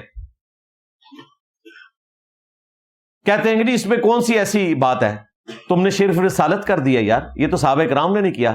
تم وہی عقیدت رکھتے ہو اپنے بابوں کے ساتھ جو عقیدت صرف رسول اللہ کا حق تھی صلی اللہ علیہ وآلہ وسلم. ایک بریلویوں کے اپنے ہی وہ پنڈی کے جو ہیں، ہاں انہوں نے جرت کی اور کہا کہ یہ غلط ہو رہا ہے، لیکن ان کی بھی جرت نہیں ہے کہ جو پہلے لوگ غلط کرتے رہے، عبد القادر جیلانی کے جو تبرکات چل رہے ہیں اس قسم کے، ان کو بھی غلط کہو نا. ادھر نہیں کہے گا. ہر بندے کی ایک پرواز ہے نا، اس سے اوپر نہیں وہ جاتا. لیکن آپ کو پتا ہے کہ ہماری پرواز جو ہے نا وہ ایسی ہے کہ ہم سیدھا رسول اللہ کے قدموں میں ہیں الحمدللہ. اسی لیے ہم کہتے ہیں میرے نبی سا ہے ہی کوئی نہیں, تیرے بابے تھے, شے ہی کوئی نہیں. وہ کہتے جی اتنے بڑے بڑے بزرگوں کے یار بڑے آپ کے نزدیک ہیں بھائی. کنٹریبیوشن میں دیکھا جائے تو ہم تو حضرت نیوٹن کو بھی بہت بڑا مانتے ہیں, حضرت آئنسٹائن تو ان سے بھی بڑے ہیں. ہاں, حضرت ڈیزل, او توبہ توبہ توبہ, اس وقت دنیا میں یہ سارا نظام جو چل رہا ہے, حضرت ڈیزل جنہوں نے ڈیزل انجن اتنی محنت سے بنایا, بہت بڑے ہیں. حضرت گیوٹن برگ جنہوں نے پرنٹنگ پریس بنایا 1440 میں, ایک کرسچن پریسٹ تھے, اور انہوں نے بائبل کی پرنٹنگ کے لیے 1440 عیسوی میں بنایا. آج اگر پرنٹنگ پریس نہ ہوتا تو بخاری مسلم قرآن ہم خرید بھی نہ سکتے, دور سے دیکھتے. ہینڈ ریٹن قرآن لکھوانا پڑے نا آپ کو, آج کی ڈیٹ میں بھی 30-40 لاکھ روپیہ چاہیے اس خطاطی کے اندر, لوگ لکھواتے ہیں, اس کے بعد تو پرنٹنگ میں سے سستا ہو جاتا ہے. تو ہم حضرت گیوٹن برگ کو بھی مانتے ہیں, کہتے ہیں بزرگوں کی خدمات, وہ مانتے ہیں بھائی. حضرت اسٹیفن کو بھی مانتے ہیں جنہوں نے انجن بنایا تھا, انجن روکا تھا, انجن چھالا ماردا سی پٹری ہوتے, بڑیا کوئی نہیں روکیا. تو سارے حضرتوں کو ہم مانتے ہیں, لیکن یہ والی عقیدت تم نے جو منسوب کر لی ہے اپنے بزرگوں کے ساتھ, اور جرت نہیں ہے کہ ان کی مخالفت کر سکو, کیونکہ آج انہوں نے اتنا مقام حاصل کر لیا ہے کہ کسی کی جرت نہیں ہے. میں آپ کو بتاؤں مزے کی بات, یہ میں ہی آپ کو بتا سکتا ہوں, میں دائی ہوں بریلویوں کی. میں 1992 میں فضان سنت سے درس دیتا تھا. چلیں ریئل ٹائم مجھے بتائیں, آپ میں سے کتنے لوگ ہیں جو 1992 کے بعد پیدا ہوئے ہیں؟ دیکھ لو, تھوڑے جمنے تو پہلے میں باپا جانی دی کتاب تو درس دینا سا, ٹھیک ہے. اس زمانے کے اندر یہ جتنے لوگ آج باپا جانی کو امیر اہل سنت کہہ رہے ہیں نا, یہ کہتے تھے جاہل ہے, یہ کوئی عالم ہی نہیں. کیوں؟ اس وقت ان کی عمر میرے جتنی تھی, مجھ سے بھی بلکہ کم تھی. 1950 کی وہ پیدائش ہے, 1992 میں وہ 42 سال کے تھے. میں آج 48 سال پلس ہو چکا ہوں الحمدللہ, 4 جنوری 2026. تو مجھ سے بھی 6 سال چھوٹے تھے, داڑھی ان کی کالی تھی, تو لوگ کہتے تھے انہوں کیڑا پتہ ہے, یہ تو کوئی عالم بھی نہیں, 8 پاس ہے. خود بتاتا ہے کہ میں جھاڑو بیچتا تھا بچپن میں, غبارے بیچتا تھا, ایک چھوٹی سی مسجد کھارا در میں امام تھا, اور بعد میں جماعت 1981 میں بنائی. اتنا مذاق اڑاتے تھے اور ہمیں اتنا ڈپریس کرتے تھے یہ بریلویوں کے بڑے بڑے مفتی. ان میں سے کچھ ابھی بھی زندہ ہیں جو آج امیر اہل سنت کہتے ہیں. کیوں؟ وہ بندہ بڑا ہوتا ہوتا اتنا بڑا ہو گیا کہ آج مولوی اور پیروں کو بھرتی کرتا ہے. 37,000 ملازمین ہیں دعوت اسلامی کے, وہ بڑا ہو گیا ہے, اب یہ امیر اہل سنت کہہ رہے ہیں. وہی لوگ جو 1992 میں ان کا مذاق اڑایا کرتے تھے. دیکھا کیسا وقت تبدیل ہوا ہے. یعنی پاور گیم ہے نا. دنیا میں 3 ہی جھوٹے خدا ہیں جن کی پرستش آج ہو رہی ہے. نمبر 1 پاور ہے, نمبر 2 منی دولت, اور نمبر 3 فیم جس میں اکثر لوگ مبتلا ہیں. چوتھا آپ کوئی خدا پروڈیوس نہیں کر سکتے جھوٹا, جس کے گرد خدا کے ماننے والے بھی ذلیل نہ ہو رہے ہوں. یہ ہمارے سیاستدان جیلیں کیوں کاٹتے ہیں؟ دولت تو ہے ان کے پاس, پاور کے پیچھے. اور جو ان کو جیلوں میں رکھتے ہیں وہ کس لیے رکھتے ہیں؟ پاور کے پیچھے. یا پاور چاہیے آپ کو, یا دولت, اور یا پھر آپ کو شہرت. چوتھی کوئی چیز آپ مجھے بتا نہیں سکتے.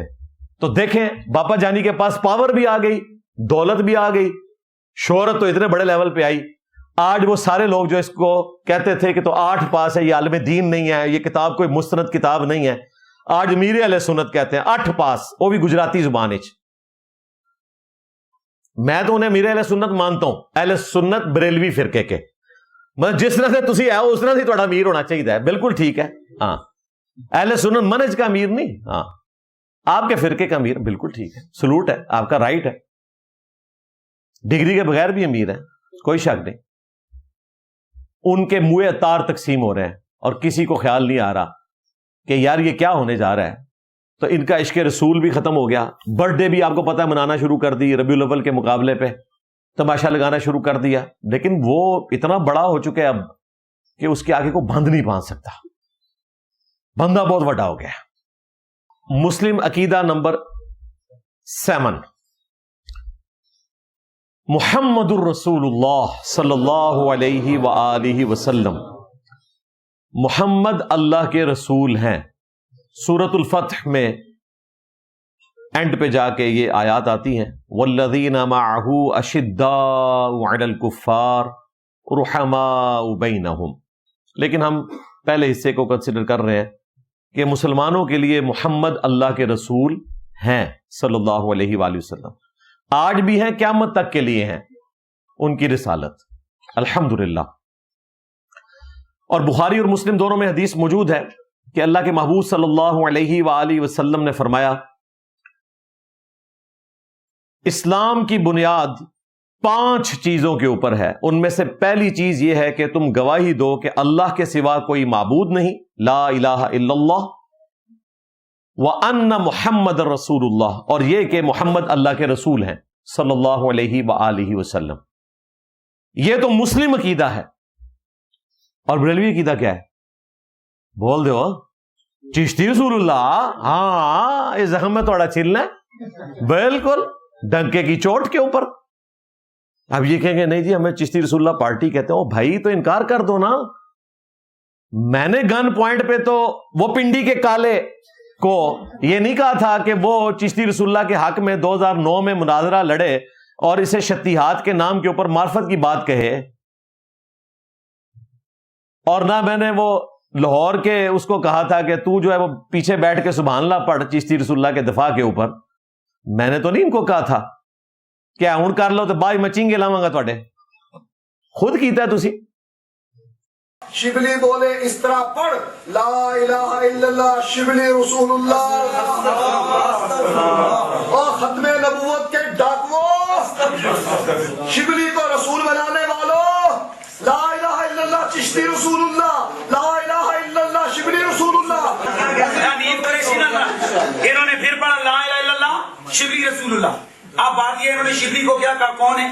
کافر ہے۔ ان کے علماء نے لکھا شبلی نے جتنی باتیں کی حالت سکر اور مستی میں کی، خبردار زینہار ہرگز ایسے صوفیاء کے بارے میں زبان نہ کھولنا۔ تسی بکی جا رہے تمہارے کافر کہہ رہے نہ کھولنا، تم بکی جا رہے ہو۔ خبردار زینہار ہرگز ایسے صوفیاء کے بارے میں زبان نہ کھولنا، تسی بکی جا رہے تمہارے کافر کہہ رہے نہ کھولنا، تم بکی جا رہے ہو۔ خواجہ نے کیا فرمایا؟ سنو، ان کی تو کتابوں کی سیاہی بھی ابھی خشک نہیں ہوئی، ان سے آپ کیسے بھاگ سکتے ہیں؟ اعلی حضرت نے فتاوی رضویہ میں لکھا کہ سبع سنابل جو ان کے بزرگان دین میں سے ایک بزرگ کی کتاب ہے، جس کتاب کے اندر وہ باقاعدہ یہ بتا رہے ہیں کہ ایک مرید کو اپنے پیر کے ساتھ کیا ایٹیچیوڈ کرنا چاہیے کہ وہ جو مرضی اس سے پڑھوائے وہ پڑھ دے، وہ پورا مقدمہ اس میں کھڑا کر رہے ہیں، اور اس میں وہ چشتی رسول اللہ والا واقعہ لے کر آئے کہ بزرگوں نے چشتی رسول اللہ کلمہ پڑھوایا، مرید نے پڑھ دیا۔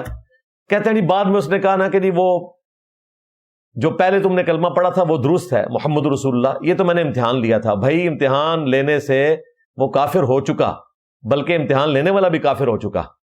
کیا سیدنا ابو بکر عمر عثمان و علی رضی اللہ عنہم اجمعین وعلیہم السلام اجمعین اپنے ناموں کے کلمے پڑھواتے تھے پہلے امتحاناً؟ اور نہ صرف وہ خود کافر ہو چکا بلکہ اس کا نکاح بھی ٹوٹ گیا اور چاچی بھی گئی۔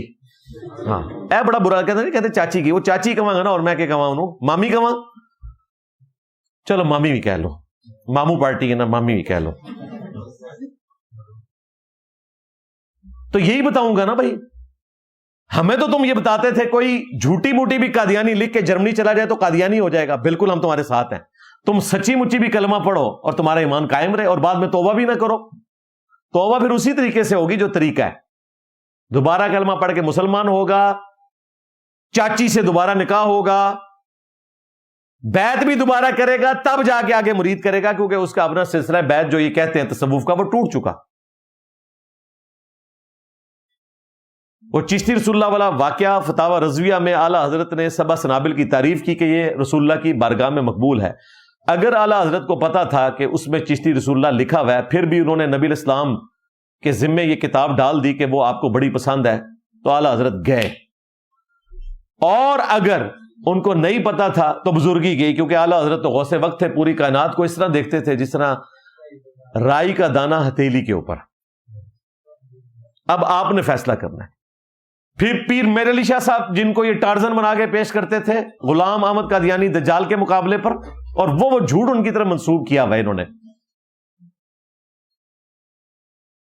انہوں نے تحقیق الحق فی کلمت الحق میں چشتی رسول اللہ کو معرفت کی بات کہا. شکر ہے غلام احمد قادیانی دجال کے ساتھ مناظرہ نہیں ہوا, گریٹ برٹن نے اس کو روک لیا تھا, ورنہ وہ مناظرے میں اس نے اگر ان کی کتاب سامنے رکھ دی تو دوئے گئے. ہاں, اور ان کے جو چاچو ہیں یعنی وہ دیوبندی فرقے سے ہیں, اشرف تھانوی صاحب, انہوں نے السنت الجلیہ فی الچشتیۃ العلیہ میں چشتی رسول اللہ کا دفاع کیا. اس کا بھی میں نے کئی دفعہ پوسٹ مارٹم کیا, اور انہوں نے دفاع کیا, اور اس کے بعد تھانوی رسول اللہ والا وہ واقعہ بھی خواب پلس بیداری دونوں اپنے فضائل میں بھی بیان کر دیا. اور اعلی حضرت نے فتاوی رضویہ میں جب ان سے پوچھا گیا کہ تھانوی صاحب تھانوی رسول اللہ کلمے کا دفاع کر کے گئے ہیں, تو انہوں نے کہا ان سے کیا بعید, یہ تو ختم نبوت کو مانتے نہیں, ان کے قاسم نوتوی صاحب بھی نہیں مانتے تھے, تو یہ لوگ تو ختم نبوت کے قائل ہی نہیں ہیں. حالانکہ اعلی حضرت خود اپنے بزرگوں کی کتاب کا دفاع کر چکے تھے جس میں چشتی رسول اللہ لکھا ہوا. تو اعلی حضرت بھی گئے, انہوں نے زمانے سے باقی لوگ بھی گئے. اب یہ بھی نہیں کہہ سکتے کہ ان کی کتابیں بدل گئی ہیں. اللہ کے بندو, ان کی تو قلم کی سیاہی بھی خشک نہیں ہوئی ہے, اور ان کے مزارات سے کتابیں پرنٹ ہو رہی ہیں, باپا جانی کر رہے ہیں. آل امداد رسالہ بھی موجود ہے, اور مناظروں کی ویڈیوز بھی موجود ہیں. تو اب کیا دنیا میں تبدیلی آئی ہے؟ سیدھی جی گل ہے, ڈر گئے نا. ہاں, پتہ لگ گیا نا کہ بھئی کام پہ گیا ساڑھے نال ہون. تو اللہ کا شکر ہے ہم نے اس پلیٹ فارم سے ان سب کو ایکسپوز کر دیا. یہ 7 عقیدے تھے جو میں نے بیان کیے شان رسالت سے متعلق. اب آخر میں 5 عقیدے شان الوہیت سے متعلق بیان کروں گا. حالانکہ ترتیب میں مجھے پہلے اللہ تعالیٰ کی ذات سے متعلق چیزوں کو بیان کرنا چاہیے تھا, لیکن یہ میں نے اینڈ پہ اس لیے رکھی ہیں کہ اللہ کے بارے میں یہ کم جذباتی ہوتے ہیں اور نبی الاسلام کے حوالے سے زیادہ جذباتی ہوتے ہیں. تو میں نے ان کی ڈاکٹرن کا خیال رکھتے ہوئے ان کو بعد میں رکھا. مسلم عقیدہ نمبر 8, وَهُوَ مَعَكُمْ أَيْنَمَا كُنْتُمْ, وہ تمہارے ساتھ ہوتا ہے تم جہاں کہیں پر بھی ہو. اللہ تعالیٰ نے یہ اپنی صفت بیان کی ہے کہ اللہ تعالیٰ ہر وقت تمہارے ساتھ ہوتا ہے, تم جہاں بھی چلے جاؤ. اسی کانٹیکسٹ میں بخاری مسلم میں حدیث ہے, صحابہ اکرام کہتے ہیں کہ سفر کے دوران ہم میں سے کچھ لوگ بلند آواز سے اللہ اکبر پڑھ رہے تھے, کچھ لا الہ الا اللہ, کچھ سبحان اللہ. تو نبی الاسلام نے ہمیں کہا کہ بلند آواز سے ذکر نہ کرو, درمیانی آواز سے کرو. تم کسی بہرے اور غائب کو نہیں سنا رہے, تم اس ہستی کا ذکر کر رہے ہو جو تمہارے اونٹ کی گردن سے بھی زیادہ تمہارے قریب ہے. الحمدللہ, یعنی اللہ تعالیٰ انسان کے ساتھ ہے. نحن اقرب الیہ من حبل الورید, وہ ہماری رگ جان سے بھی زیادہ ہمارے قریب ہے, جیسا کہ اس کی شان کے لائق ہے. اگرچہ وہ اپنے عرش پر مستوی ہے جیسا کہ اس کی شان کے لائق ہے. الرحمن علی العرش استوی. تو مسلم عقیدہ یہ ہے کہ اللہ تعالیٰ ہر وقت ہمارے ساتھ ہوتا ہے, اور بریلوی عقیدہ یہ ہے کہ ان کا پیر ان کے ساتھ ہوتا ہے. ہائے ہائے, ملفوظات اعلی حضرت میں اعلی حضرت فرماتے ہیں کہ اپنے پیر کا تصور آپ ایسا کریں کہ اللہ تعالیٰ کی طرف سے انوار نازل ہو رہے ہیں نبی علیہ السلام کے قلب اطہر پر, ان کے ذریعے آپ کے پیر کے دل کے اوپر, اور آپ کے پیر کے دل سے اچھل اچھل کر آپ کے قلب پر. اور آپ یہ تصور ایسا رکھیں,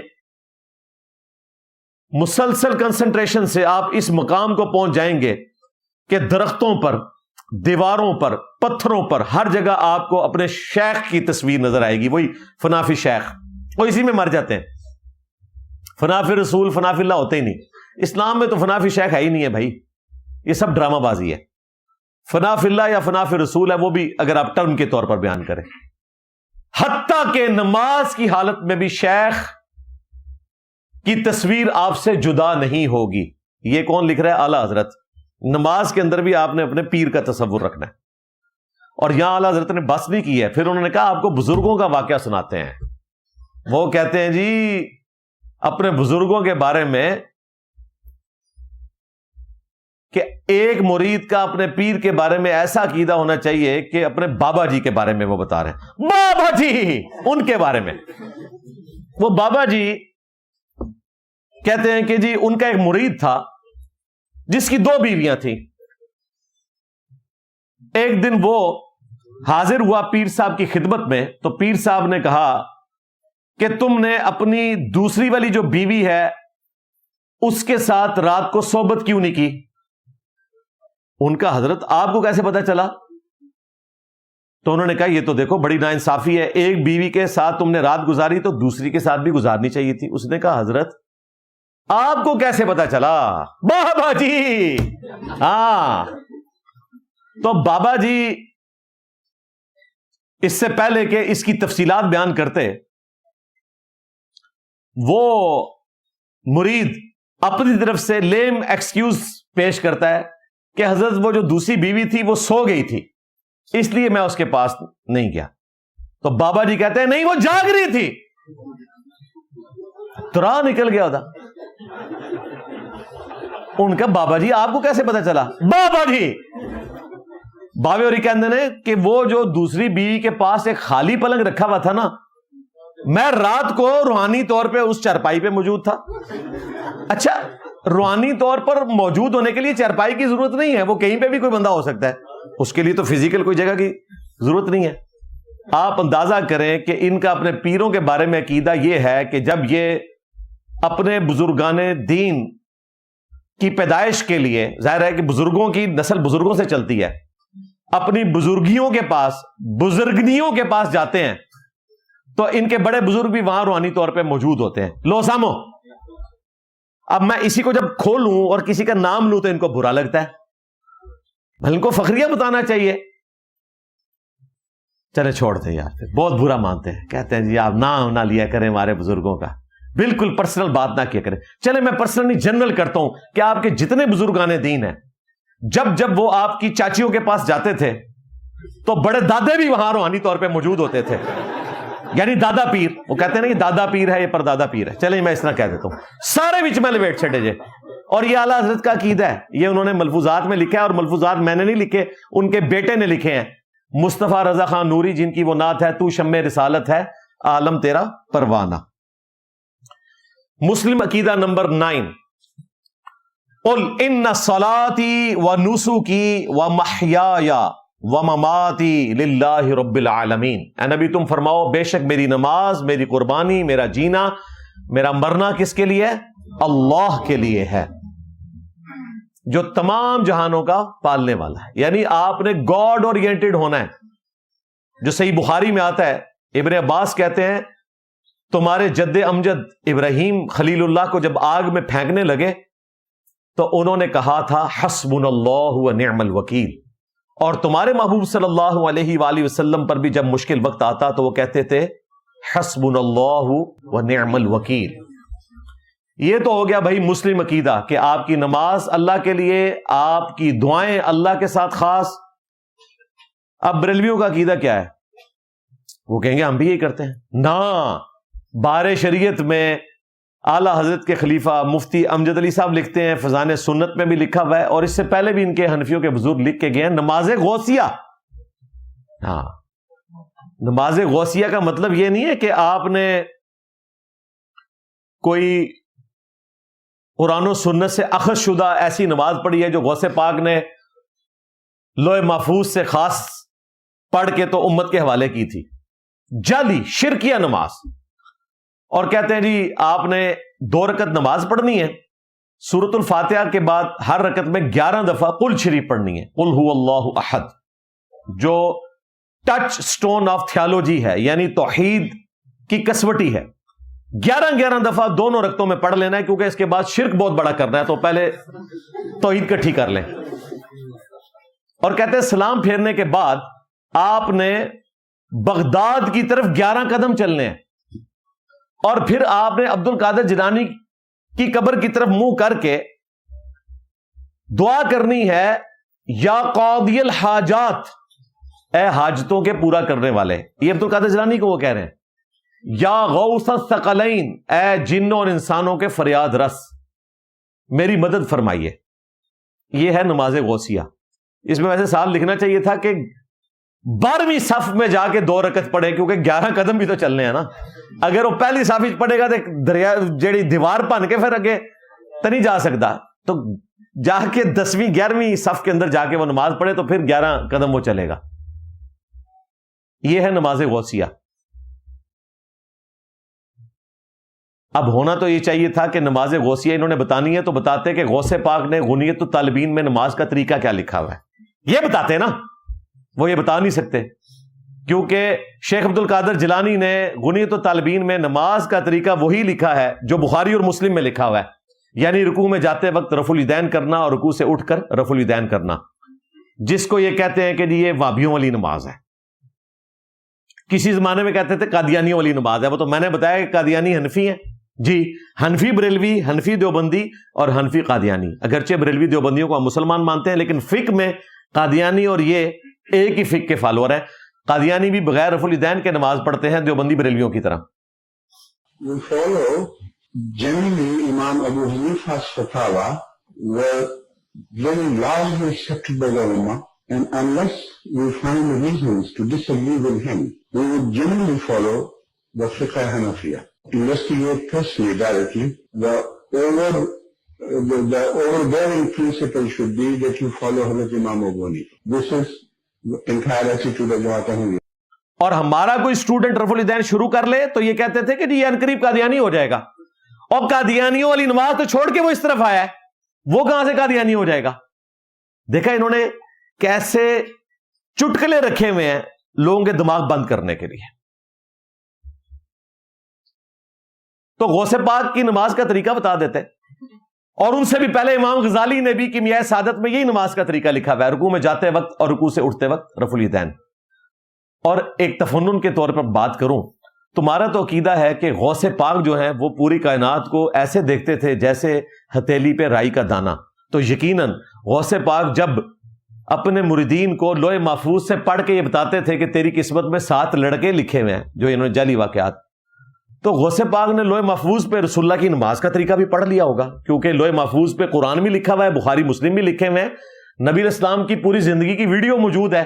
تو غوث پاک نے جو رفع الیدین شروع کیا تھا وہ انجینئر صاحب کی ویڈیوز دیکھ کے نہیں کیا, وہ انہوں نے ڈائریکٹ لوح محفوظ سے پڑھا تھا. لو سامو اب چھوڑ دو کہ ساڑھی حدیثاں گواچ گیاں, ہاں کوئی نہیں گواچیاں, ہے ہی نہیں سن, جو ہے تھیں وہ کمزور تھیں, جعلی تھیں, محدثین نے ان کے اوپر حکم لگا دیے. بتاؤ غوث پاک کی نماز ٹھیک ہے یا غلط, اور ٹائم قیامت تک ہے. تو مان لو کہ غوث پاک تمہارے کی نماز درست تھی, تمہاری نماز درست نہیں, اور وہ اس لیے درست تھی کہ بخاری مسلم میں لکھی ہوئی ہے. ہمیں تو ایسے غرض نہیں ہے, ہمیں تو اس سے بھی غرض نہیں کہ غوث پاک نماز پڑھتے بھی تھے یا نہیں پڑھتے تھے. ہاں کیونکہ ہم نے تو اس شخص کا کلمہ پڑھا ہے جس کی قبر مدینے میں. میرے نبی سا ہے ہی کوئی نہیں, تیرے بابے تھے شے ہی کوئی نہیں, ہمیں کسی کی کوئی دھوس نہیں ہے الحمدللہ.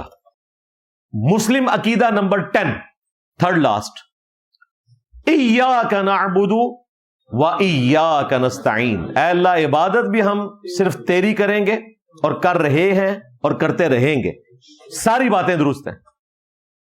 اور غائب میں مدد کے لیے یعنی کہ دعا میں صرف تجھی کو پکاریں گے. یہ ہم ہر نماز میں پڑھتے ہیں, یہ توحید کی بنیاد ہے, اللہ کے ساتھ ہمارا عہد. اور جامع ترمذی اور المستدرک للحاکم میں یہ حدیث موجود ہے کہ نبی صلی اللہ علیہ وآلہ وسلم ہر مشکل, ہر پریشانی میں کہتے تھے یا حی یا قیوم برحمتی کا استغیر, اے خود سے زندہ ہر چیز کو تھامنے والے, میں تیری رحمت کے ساتھ تیری مدد کا سوال کرتا ہوں. یہ تو ہے مسلم عقیدہ. اب بریلوی عقیدہ کیا ہے؟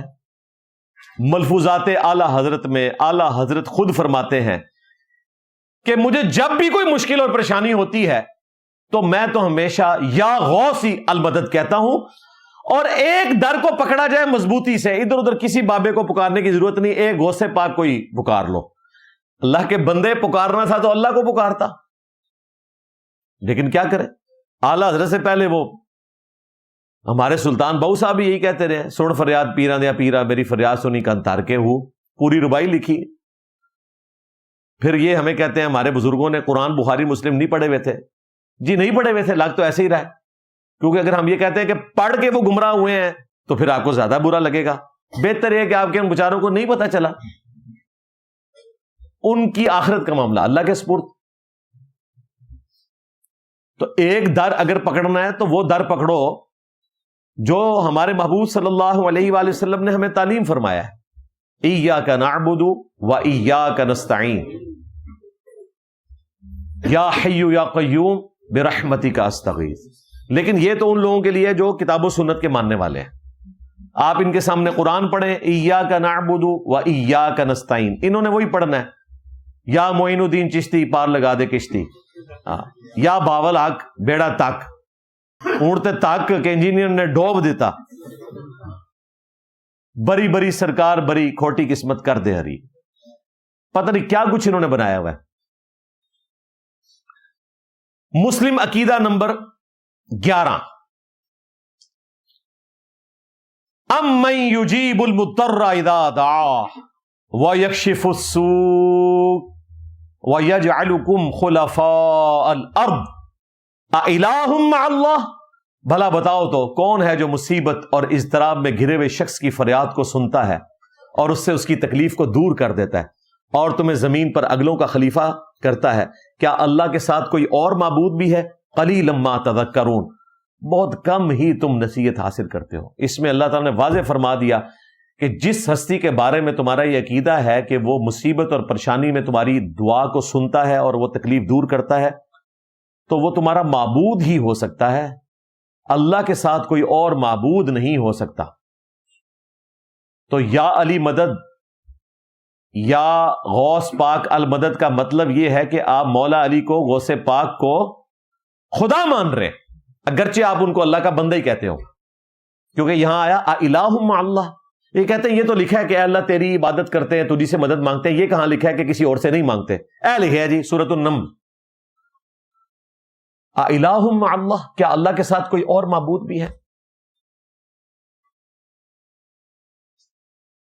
اچھا، پھر یہ باتیں جب آپ کریں گے تو وہ پھر آپ کے سامنے ایسے ایسے لیم ایکسکیوز رکھنا شروع کر دیں گے کہ بندہ کہتا ہے یار یہ مسلمان ہیں جن کو ہم قرآن کی آیات پیش کر رہے ہیں، احادیث پیش کر رہے ہیں، یہ آگے بزرگوں کی کہانیاں سنا رہے ہیں.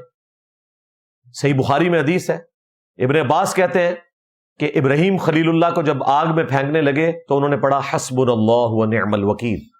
اور تمہارے محبوب صلی اللہ علیہ وآلہ وسلم بھی ہر مصیبت پریشانی میں کہتے تھے حسبنا اللہ و نعم الوکیل. اور جامعہ ترمذی اور المستدرک للحاکم میں آیا نبی علیہ السلام مشکل اور پریشانی میں کہتے تھے یا حی یا قیوم برحمتک استغیث. اللہ کو پکارا کرتے تھے. یہ بزرگوں کو پکارتے ہیں. اب بریلویوں کا عقیدہ ملفوظات اعلی حضرت میں یا جنید والا واقعہ، وہ کہتے ہیں جنید بغدادی کے پیچھے ایک بندہ آ رہا تھا تو خود وہ یا اللہ پڑھ رہے تھے اور اسے کہا تو یا جنید پڑھ، تو کہتے یا جنید پڑھا تو وہ بھی پانی پہ چلنا شروع ہو گئے اور وہ بندہ بھی پانی پہ چلنا شروع ہو گیا. یعنی آپ کو کشتیاں بنانے کی کوئی ضرورت نہیں ہے، ہاں آپ اس طریقے سے ہی چلیں. اسی لیے تو ان سے کشتی بنی نہیں ہے نا، ٹھیک ہے. جہاز ان سے اس لیے نہیں بنے کہ یہ اس طرح وظیفے کر کے اڑا کرتے تھے. یہ تو جب سے انجینئر کا فتنہ آیا نا، بزرگوں نے اڑنا ہی چھوڑ دیا، بم پکڑنے چھوڑ دیے. وہ بزرگ جو 1965 میں دربار سے نکل کے راوی کے پل پہ بم پکڑتے تھے، 10 مئی 2025 کی جنگ میں جب 80 شہروں پہ ڈرون گرے کوئی ایک بھی کیچ نہیں ہوا. لو ڈرون جڑے جے بابے نو لے ڈبے جے، ہاں نقصان جو ہویا بابے بھی نال گئے. کہانیاں بنائی ہوئی تھی یا جنید یا جنید.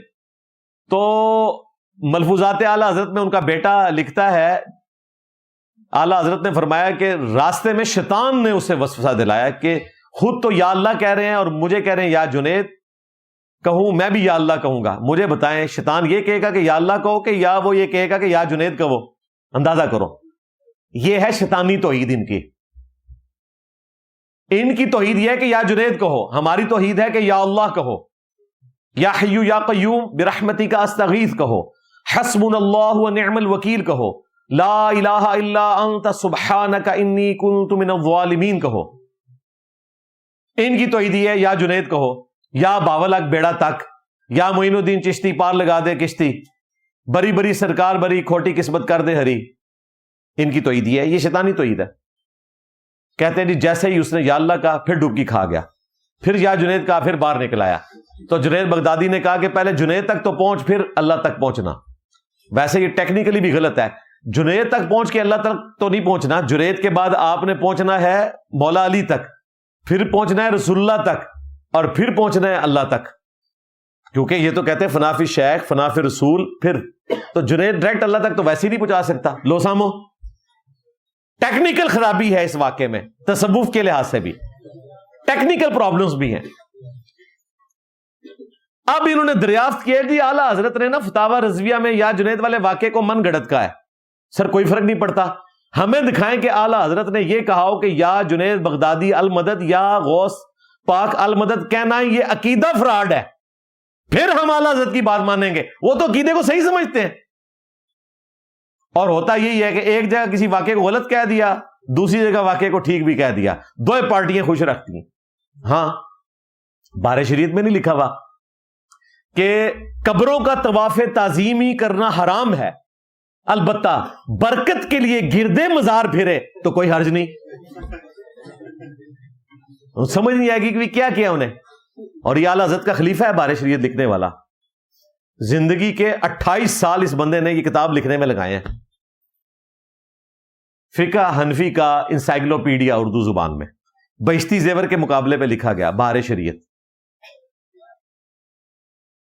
تو اس قسم کی سٹیٹمنٹ کوئی موحد چلا جائے تو اسے کہیں کہ دیکھو ہم نے لکھا ہے کہ طواف تعظیمی حرام ہے، اور کوئی صوفیوں کا ماننے والا چلا جائے تو اسے کہیں کہ طواف تعظیمی ہم نے حرام لکھا ہے، لیکن دیکھیں ہم نے آگے لکھا ہے کہ اگر برکت کے لیے گردے مزار پھرے تو جائز ہے۔ اس طریقے سے یہ حرکت کرتے ہیں، جس طرح المفند میں دیوبندیوں نے لکھا ہوا ہے کہ ہم بزرگوں کی قبروں اور سینوں سے جائز طریقے سے فیض لینے کے قائل ہیں، اس طریقے پہ نہیں جو عوام میں ہے۔ اس پہ میں نے پورا ریسرچ پیپر لکھا کہ ان کے بزرگ بھی قبروں سے ویسے ہی مانگتے تھے جس طرح بریلویوں کے، کیونکہ پیچھے دونوں صوفی ہیں، جو جائز طریقہ بتاتے ہیں وہ بھی ناجائز ہی ہے، تماشا بنایا ہوا انہوں نے۔ پھر آپ سے کہیں گے کہ جی وہ امی سے روٹی نہ مانگے، جی امی بڑی یاد آتی ہے ان کو، کہ آپ اللہ سے روٹی مانگے نا، امی سے کیوں مانگتے ہیں؟ اللہ کے بندوں، قرآن میں حکم ہے کہ امی سے روٹی مانگنی ہے۔ ہاں، وَتَعَاوَنُوا عَلَى الْبِرِّ وَالتَّقْوَى وَلَا تَعَاوَنُوا عَلَى الْإِثْمِ وَالْعُدْوَانِ، نیکی اور پرہیزگاری کے کاموں میں ایک دوسرے کی مدد کرو، اور گناہ اور سرکشی کے کاموں میں ایک دوسرے کی مدد نہ کرو۔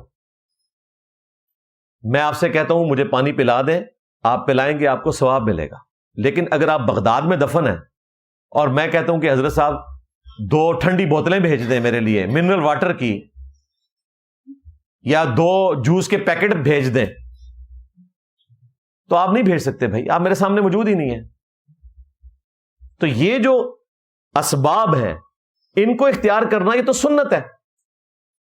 اگر اسباب کو آپ نے پکارنا ہے تو پھر سب سے بڑا بابا پتہ ہے کون ہے؟ سورج۔ سارے بابوں کی زندگی اس سورج کے اوپر ہے، سورج ختم ہو جائے سارے بابے مر جائیں گے، کیونکہ زمین پہ ساری خوراک جو تیار ہوتی ہے سورج کی روشنی کی وجہ سے، فوٹو سنتھسس کی وجہ سے۔ پودوں کو جانور کھاتے ہیں، جانوروں کو اور جانور کھاتے ہیں، ہم پودوں کو بھی کھاتے ہیں، جانوروں کو بھی کھاتے ہیں، زندہ ہیں۔ اگر سورج ختم ہو جائے تو زمین پہ کوئی بھی ذی روح نہیں رہے گا۔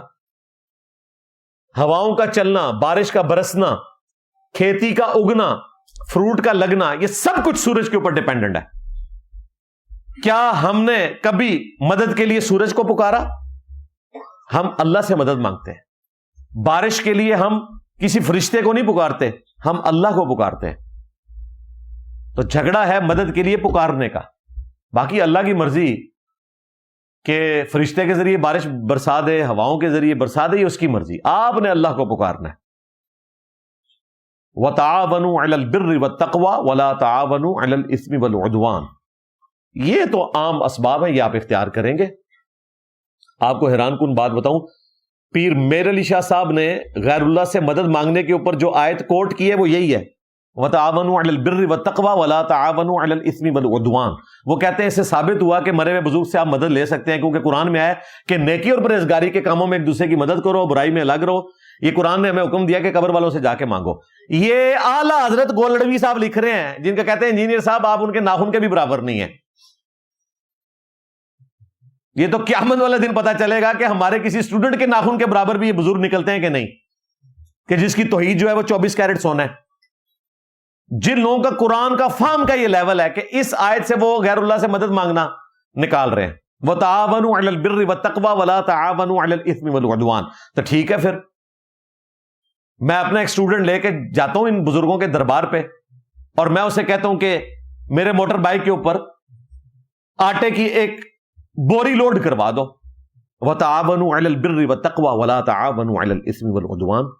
اور پھر میں موٹر سائیکل لے کے دربار کے پاس جا کے بریک لگاتا ہوں اور بابا جی سے کہتا ہوں کہ یہ جو بابا جی یہ جو بوری ہے ذرا لدوا دیں.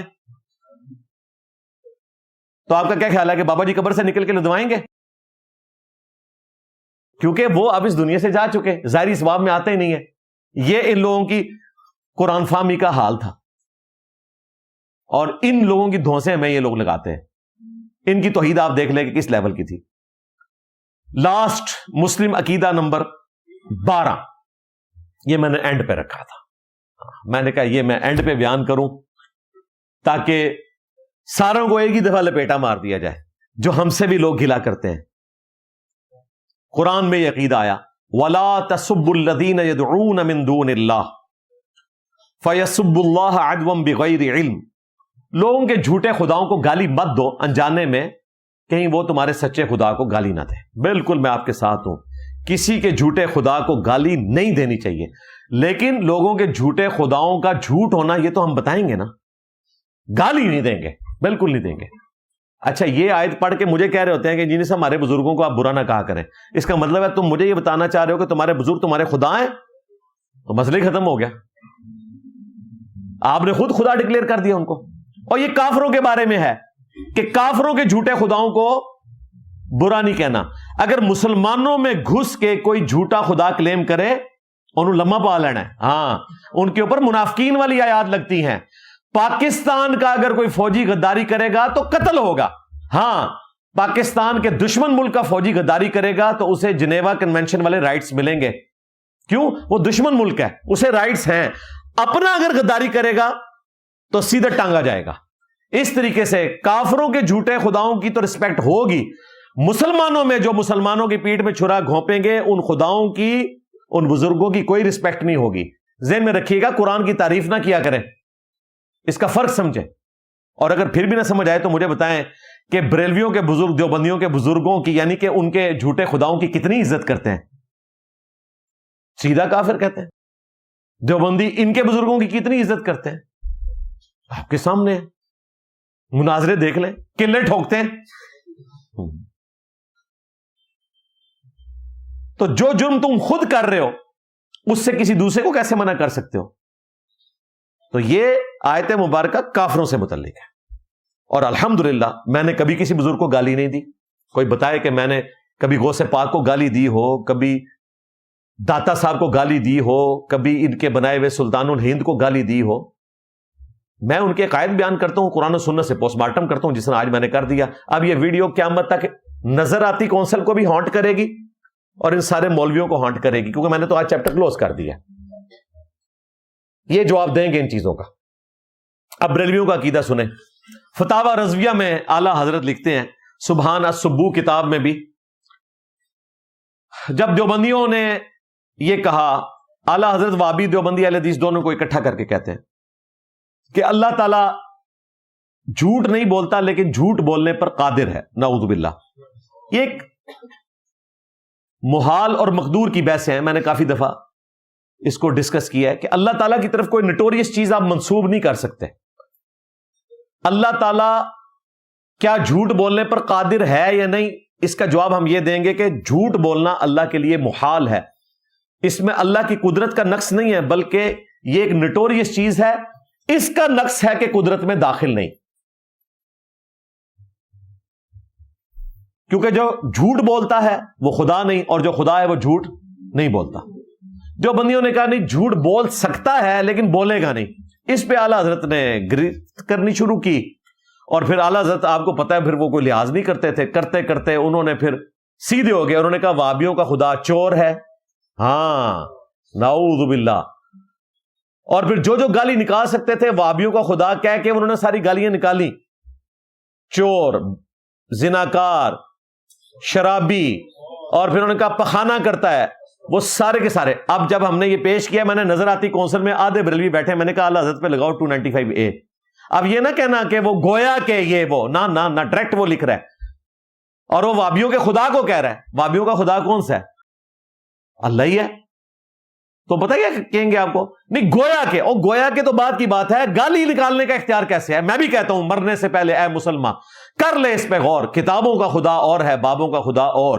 یعنی ہم کتابوں کے خدا کو مانتے ہیں, یعنی کتابوں میں جو خدا کی کوالٹیز آئی ہیں ان کو مانتے ہیں.